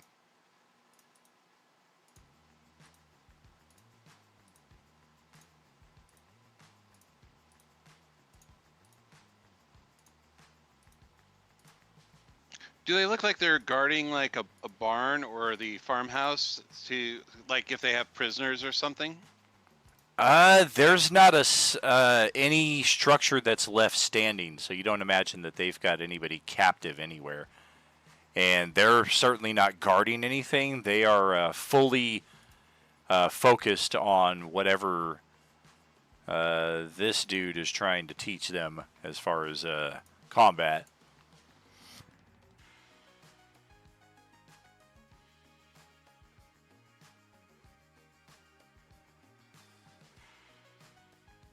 Well, if he's giving them a lesson in combat, let's see how well those lessons are paying off.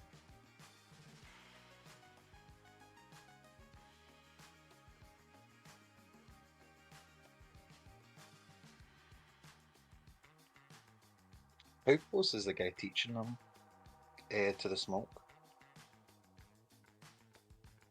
They're all standing a good 50, 60 feet away from what smoldering remains are of the buildings. Would it be possible to use the smoke as cover to get a little bit closer? It would. It could, but it would require a great amount of time because they are between you and the ruins of the building. So you need to go all the way around and then try to approach from the other side.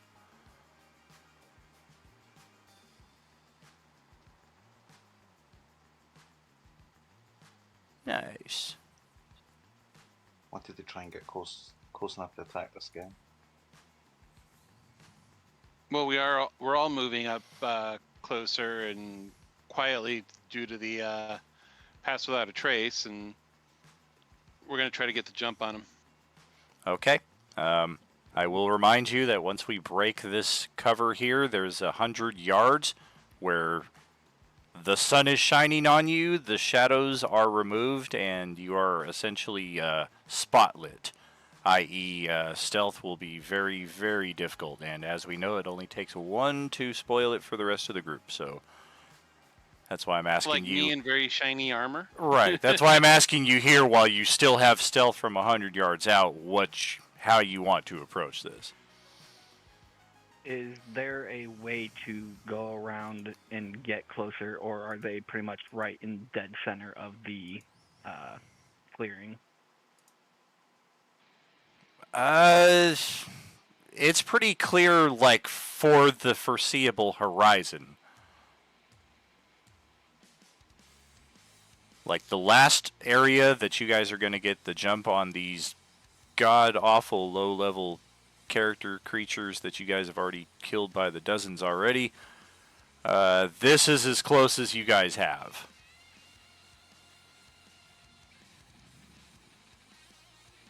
Now let's just go for it. Yeah. I believe let's charge into battle.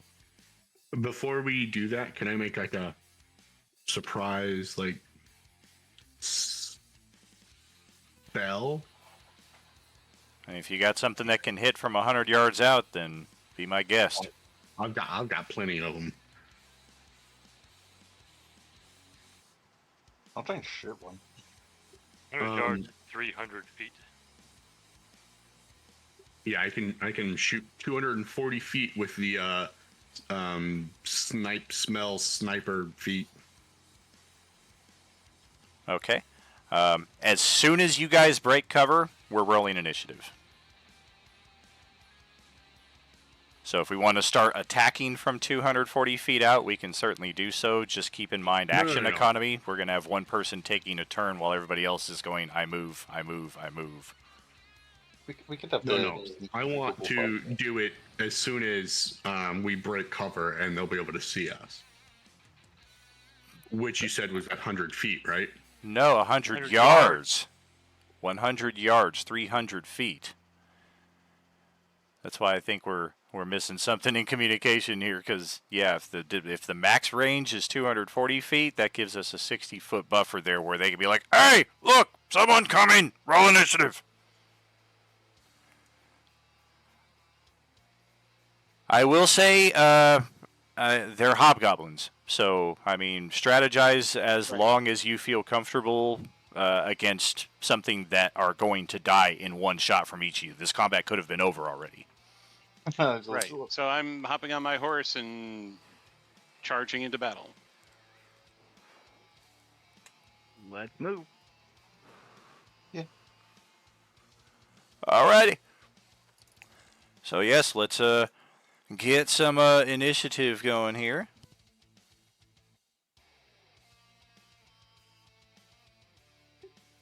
So are we traversing 240 feet in initiative or not? We are just moving, and I was going to essentially set the distance kind of how we had it in the first Theater of the Mind combat, close enough for melee combatants to get in with a single move, far enough away so that ranged characters can move back a little bit and not necessarily get into melee. 50 feet seems to be about a fair range for Theater of the Mind. Yes, we are starting in cover 300 feet away.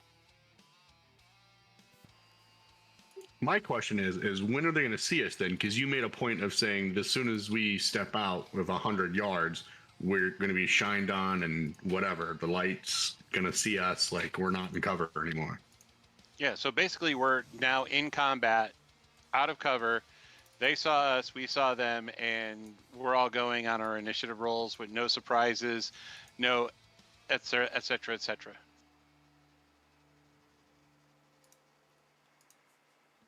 Correct. Okay. And to cover the I don't want us to spend the rest of the game moving 30 30. Okay, my turn's done. 30 30, and then 5 rounds from now we're in melee. That's why I said once we break cover, we're in initiative and Theater of the Mind. They approach you, you approach them. We start the initiative at a 50-foot distance. Makes it so everybody can participate in the combat. Nobody gets left out due to speed or distance or anything like that. Second 19 on initiative there, and Esther is going first.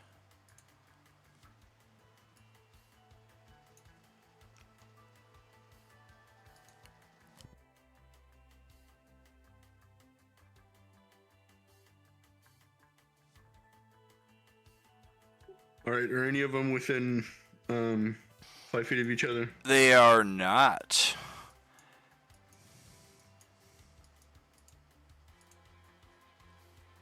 All right. Then, yeah, I'll just use Scorching Ray. Target all 3 towards the Dragon Army dude. Okay.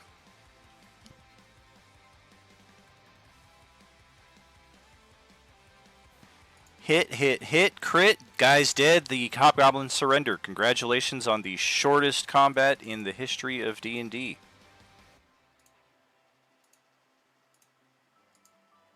Yeah, without their leader, they all throw down their arms, and half of them go running away, half of them just kind of stop and throw their hands up where they're at.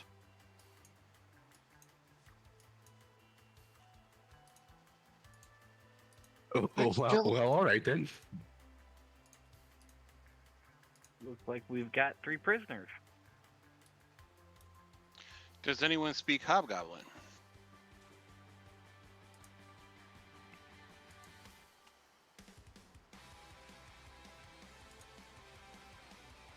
Nah, only call Dracon. They go, I do not, but let us see if they speak common, because their commander was a human.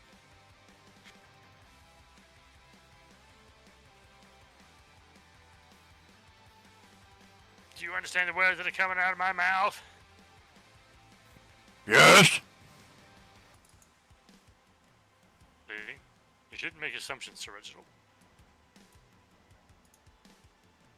I appreciate the insight.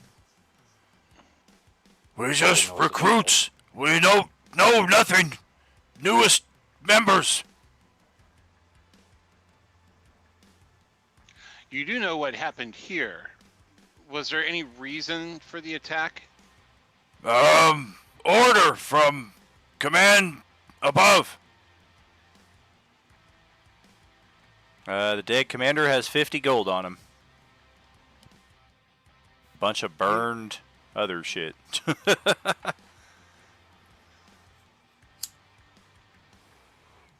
What were your last orders?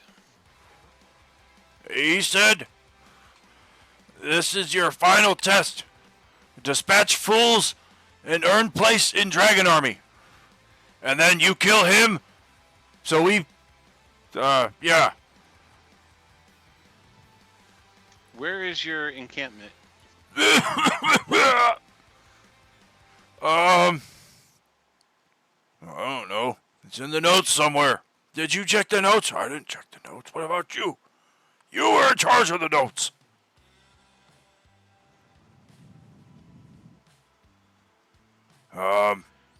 You have no idea where you came from? We don't know the land here very well. Yes, we're getting closer. It's jogging our mind. Help action on history. Yes, I feel like I killed the wrong one. south of big city. Lead us to the camp. It's so far. You can lead us there, or we can burn your corpses here. Your choice.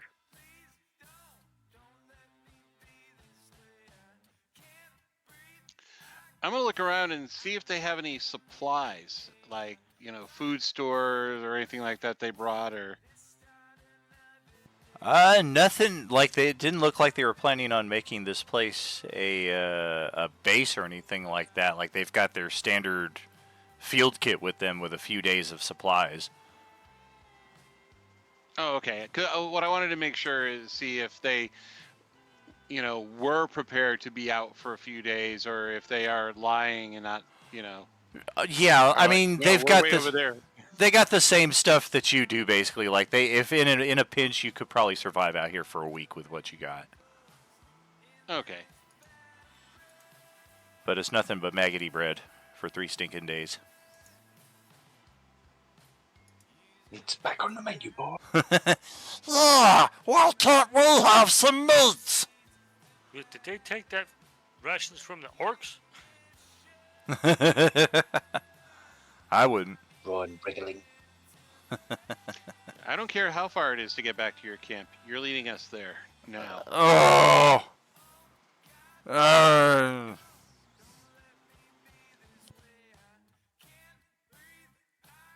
Alrighty. So, we are gonna roll some checks here. Stupid hobgoblins.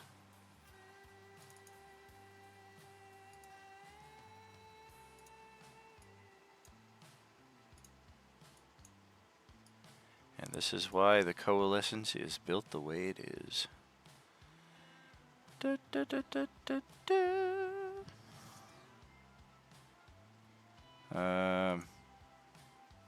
Hey, that's not bad.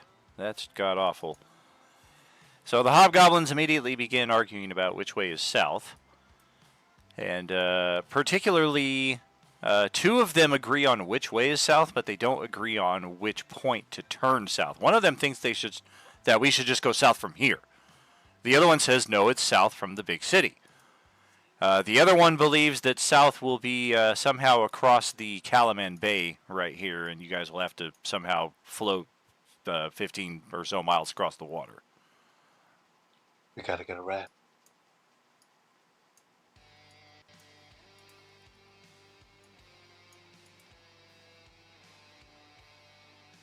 So how do we want to try to discern navigation from them when it seems that they are at odds as far as which way to go and when to go there? We take one of them and two strong detainee type people and fly them up on the magic carpet and tell them to spot their camp. I don't believe torture will be necessary. Apparently, it was a large group of them. Anybody have tracking skills or, outdoorsman type things? I have basic tracking. Are we misunderstanding? I'm saying take them into the sky and so they can see their camp. I thought you were wanting to take them in the sky and push them off. No, he just wanted to make sure that the guy wasn't up there alone with one party member so the hobgoblin could push somebody off. Correct. Ah, okay. I misinterpreted. Yeah, make sure the guy is restrained whilst giving directions, is what I heard. Wow, I have a 20 on my survival check for tracking. Well, Remember, the carpet can only carry up to 400 pounds total. well, you said it could do 800, but it would be slower, right? My bad, yes, 800 it can do, but it'll be slow. Yeah. But So maybe if you have the Kender and Katie restrain the hobgoblin, and then you pilot the vessel, I think we can get it done, if that is the path that we want to go. Nothing says that we can't use more than one technique. Absolute. While you're checking survival check, there are clawed footprints leading to the south from this area. There are claws leading off to the south over here, so it's probably some of those draconian things that we were encountered before.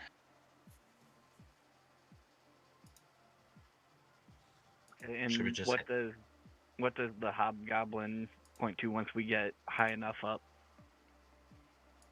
Oh, okay, so we are going to try that as well. Well, let's check his wisdom again. Oops, double click, but he got a natural 20.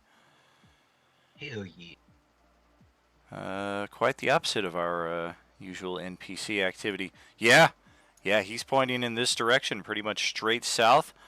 And for those of you up in the air, you've got a clear look at this river branch right here where it looks like there are some overturned wagons that have also suffered from some of these raiding attacks going on.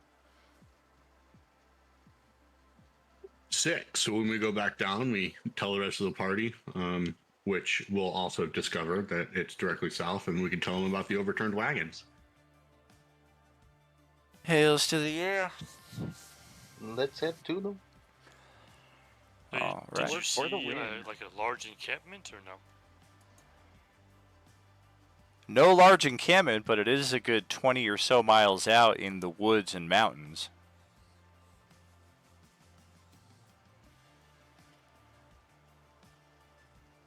And no like smoke fires or anything? No.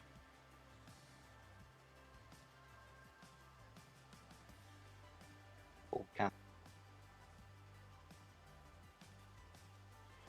All right, let's continue on our journey. Are we going to take these hobgoblins as our prisoners and drag them along, or what are we going to do about them? Take us out to lunch! Hello? Lunch, you have your rations, don't you? Oh, you let us keep our gear. How generous! Yeah, we're not gonna let them hold anything that's sharp or could be used as weapons and shit. But My fork! eat with your fingers. Or we could just kill them. Ah! Bad Yeah, option. well, Worst option. Or I don't believe in we can cold-blooded enslave murder. them to indentured servitude. Bad form. Even I know that's a little fucked up.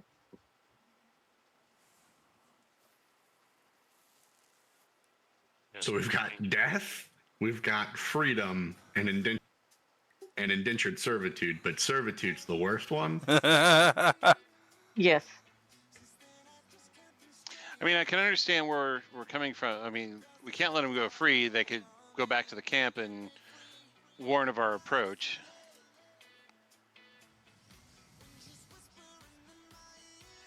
You have horse and flying carpet. How we get there before you? Thought we was Do the we dumb happen ones. to have one of the bones that's tied to one at the city? Oh yeah. Let's use that to call somebody to come out and get these guys.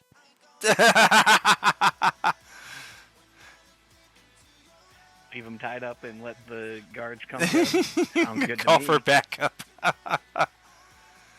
NPCs always end up Can I saving the still day. steal whatever's on them? You can. They each have 20 gold pieces. Yeah, let them know that we have 3 hobgoblin prisoners and that we are going to act on intel gotten from them to go investigate another location. Okay, we send. Wait, that's the prisoners. All right, we'll send someone to round them up right away.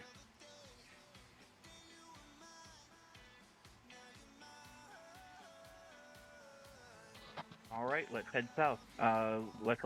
Let's make sure that we are being careful with those overturned wagons, though. Yeah, it's only a short time later in the day that you come across those toppled wagons, and they have been stripped clean. No sign of any ambush nearby, but it does seem like it could be a location for one.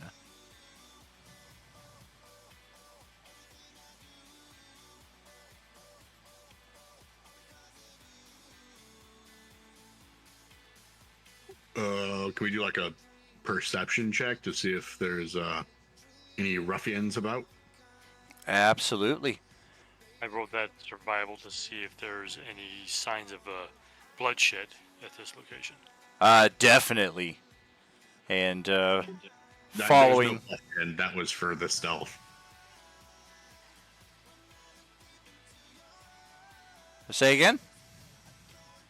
I said there's no +10. That was for the stealth because we had the pass without trace. So I expected I us to do gotcha. it, but I forgot to deselect it. Gotcha. With the survival check and just spotting the signs of recent combat, you kind of follow just your gut, and over near the bank of the river, buried under some tall brush, you see what appear to be the bodies of those who were transporting these wagons in the first place.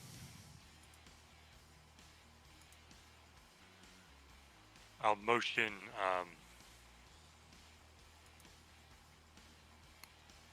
What did you get? The priest name again? Doc P. Yeah, I'll motion Doc P over as I do my own little prayer over the bodies.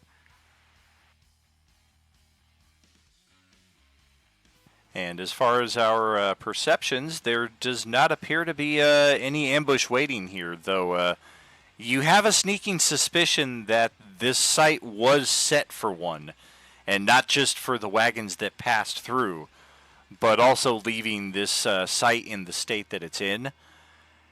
You would guess that those responsible for this raid probably hung out here for a number of hours, if not even a day, waiting for somebody else to come upon this before they recently gave up.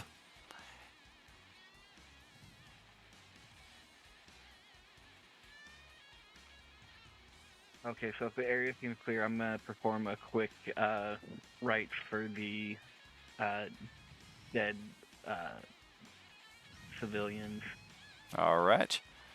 They all With raise as zombies, as your servants. Let's do What this! the fuck? The gods are evil. With that survival check, do I also see, like, can I tell, like, maybe what happened here? Like, where's the clawed feet and stuff like that? Definite indication of those weird lizard, dragon, humanoid creatures.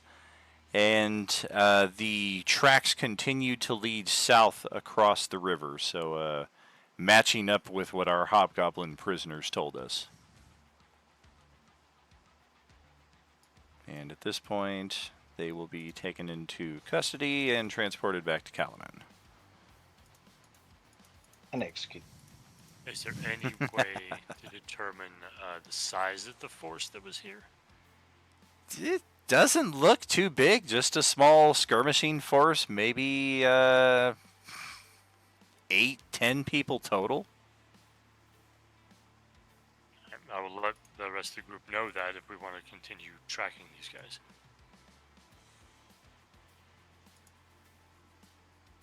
We probably should. The Hobgoblins said that they were just the newest recruits, so they could have been sent out with a small scouting party to test their mettle.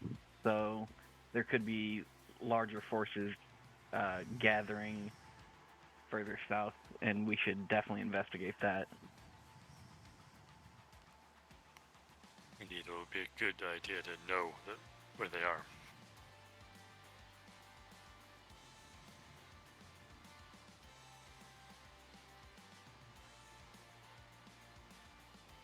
And at some point over all of this travel overland, we will need to take a long rest just due to the distance, but don't know that there's necessarily a lot we need to recover.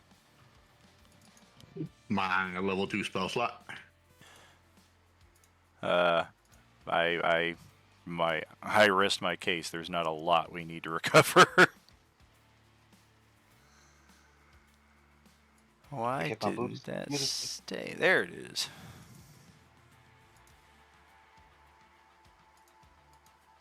Okie doke. So we gonna continue proceeding across after the rest? Affirmative. I believe so. Alrighty. And once we reach these trees here to the south, and actually we're over in this locale, so we're going into a valley through some trees. It's going to be kind of tight quarters. How do we want to establish our marching order in this?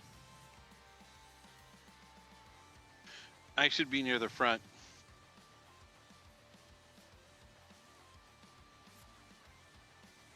Now that we've rested, I could do the pass without trace again. Hey.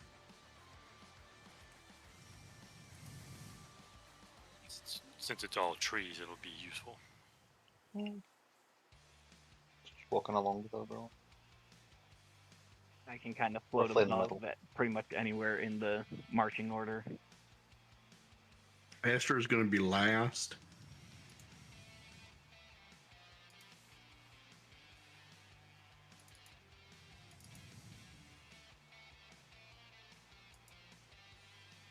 I'll be in the middle. That way I can have the pass without trace thing going for everybody. Alright, everybody go ahead, roll your stealth.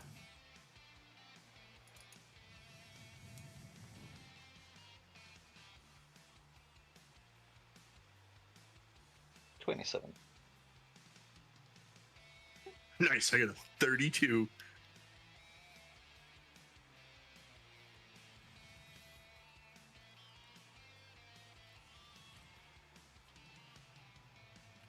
Dude, I'm wearing heavy armor and disadvantage, and I got one less than Kadar. Oh, Kadar didn't add his plus 10. Well, yeah, nobody really did. Yeah, I didn't either. Yep, I didn't either. Oh, just me, okay. Okay.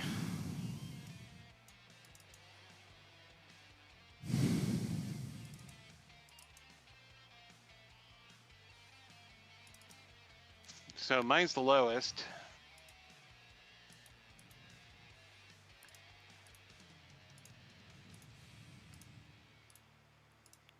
I mean, 18 isn't too low. All right, so as we can see here on the map, our encampment, the mighty encampment that we are in search of, contains all of 6 of these draconian creatures.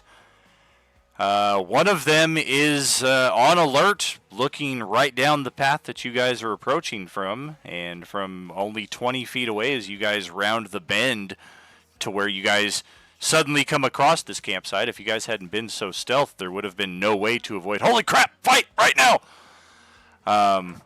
But as it is, this guy's looking almost right at your group, just kind of like, I don't see nothing. Must have been the wind. So we are extreme close distance on this group of draconians. Most of them are just sitting around a campfire speaking in draconian, or I'm sorry, draconic. Can I hear what they're saying then? I can speak Draconic. They're talking about As can I. they're talking about how badass that raid was earlier, as far as who killed who and what was stolen from the wagons. Looks like a fair amount of coin and supplies were taken. Is the one who is on alert talking as well, or is he kind of away from the group? He's like 30 feet away from them. He's definitely kind of like turning an ear towards the conversation, but also still keeping vigilant as best he can on sentry. Does one stick out as more of the leader over there? I don't want to answer that, because he'll be fucking dead before I finish answering it. The one that looks different.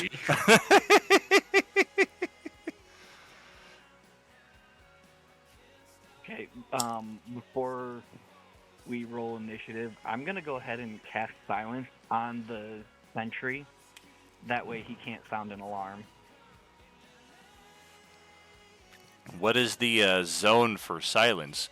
Because we are close enough that it may affect some others of the Draconians, and we are close enough that it may inadvertently affect some of us. Not sure just how big a AOE it is. 20-foot radius sphere centered on point I choose. Yeah, that's I mean, we're 20 feet away from him. So those of us in the front ranks will likely be caught in its area of effect. And then he's 30 feet away from the rest of the group, so it's unlikely that they will be caught in it. But he's quite visible to them, right? Definitely. Yeah, so if we do anything to him, they'll notice that. That's fair. Yeah, okay. So we could have someone swing on him while a couple of us spellcasters send some spells and the guy at the center. I mean, I don't know.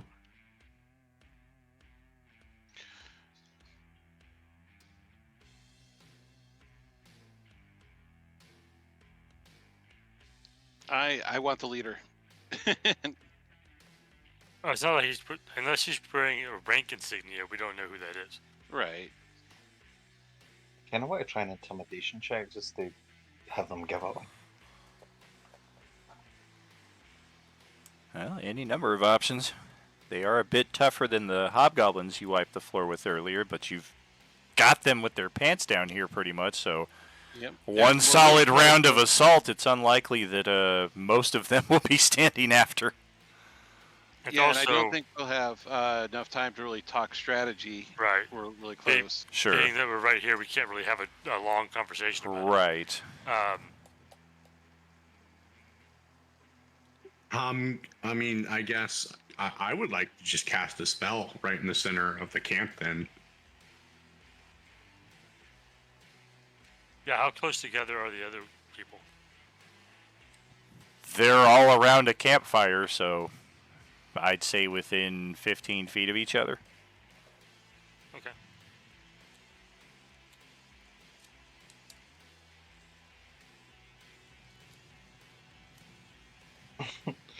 I was going to say, can I try a intimidation before we pop off?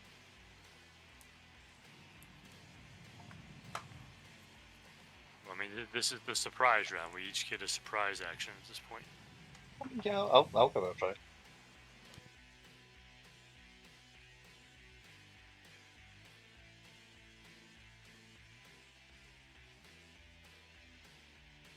All right. Well, I'm going to charge one on horseback. So.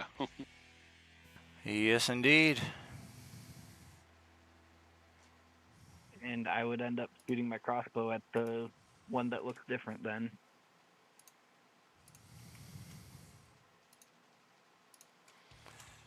Okay, well, after one of you does one thing, this is what the battlefield looks like.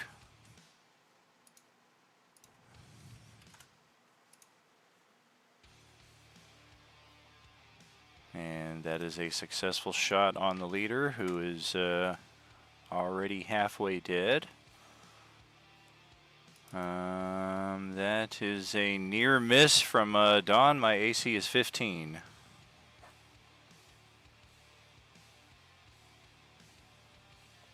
God damn these fucking dice.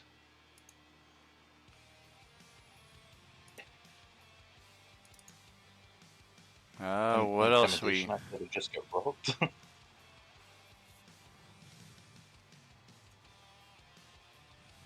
Is anyone else going to attack on the surprise round, or? Yeah, I'll drop a I chill mean, the most touch. I can do is try to stealth up on that front guy on my own. He's probably dead now. Yeah. Oh wait, I get 2 attacks per round. Who is the target?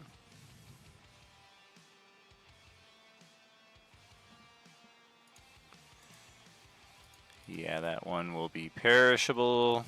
That will successfully hit the leader.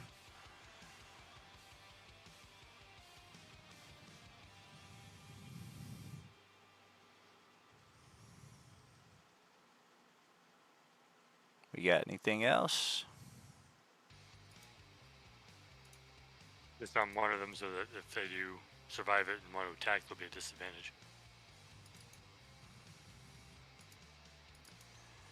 Well, I think Juliana Failed said she was going to sneaky attack, right?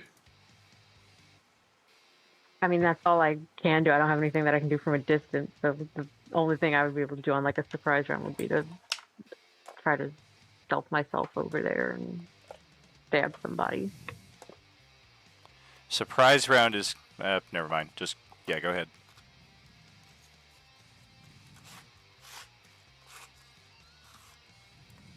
Stealth check first. You've already rolled. You're good.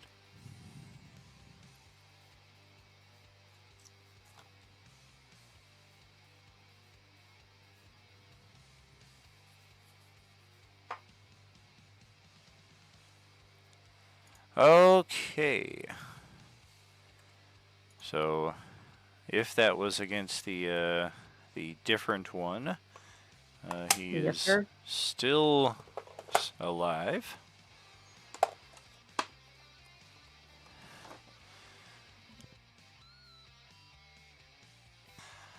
We said something about an intimidation check. Yeah, I'm going to tell the rest of them to drop their weapons and that they're surrounded. Okay. I'll use command and presence. Okay, and they will happily do so. Very.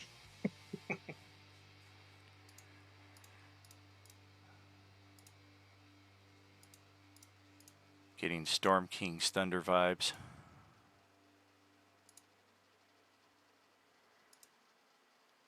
Right, having a million freaking prisoners by the time we're done. Yeah, not only that, but I'm not used to this being combat, I guess. Like, I'm all for stealth, surprise, ambush, and what have you in that respect, but that being the precursor to a larger combat to come, not that being the end of the combat. And that does look like what they have us set up here for with our current party composition. and the forces to be arrayed. But regardless, great job kicking their ass tonight. Hobgoblins, Draconians alike. We will proceed with this 2 weeks from now, which I believe is the 5th of July. Checking my calendar. Yes, indeed. 6 p.m. Pacific on July the 5. We will be back with this campaign. Tomorrow, maybe another replay at some point throughout the day. Maybe not. We'll see just what happens with all that. And then Sunday morning, we are back 10 a.m. with our G1, G3 crossover event, Jean's Arisen, where we will tie up a rather important storyline here for Sunday mornings before proceeding on to bigger and brighter things. Thank you so much here, Friday crew, for being here tonight. Great job again as far as the ass whoopery is concerned. And we will catch you next time around. You know, there is no RU without you. Good night. Good night. Good night. Good night, y'all. Thanks, Daniel. Good night. Yeah, good night, everybody. Night, y'all. I get the feeling we're going to feel really overconfident because we're doing so well and then we're making our asses hand to us. Oh, he'll TPK us next time for sure. That are damn close. I mean, everything up to this point, all the stuff we've encountered has been fucking tough.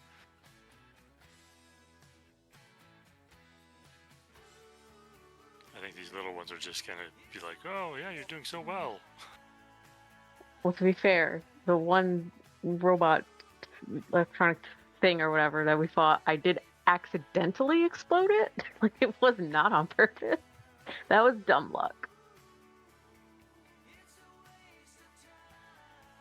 Well, hopefully I've got enough heals to keep us alive long enough to take on most everything.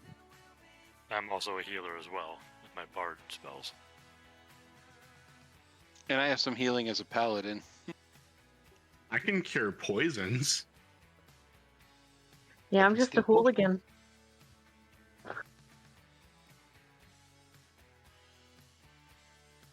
I can't heal, but I got a lot of battlefield control stuff.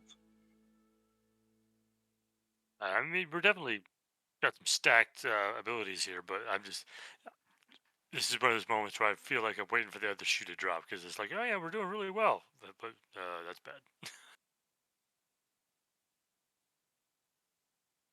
Yeah, you never know. Yeah, what I'm trend to sure. go I'm on. sure it'll definitely come. Yeah. Oh yeah, definitely not used to this whole one round of combat.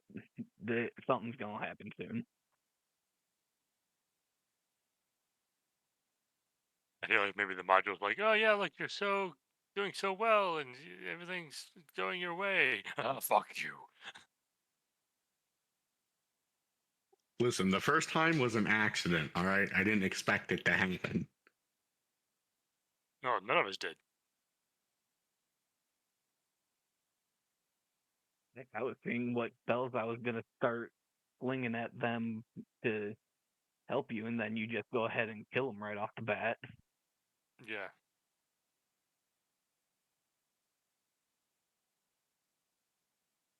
Yeah, definitely false sense of security vibe. We'll have to stay on our toes henceforth. All right, have a good night. All right, y'all too. See y'all later.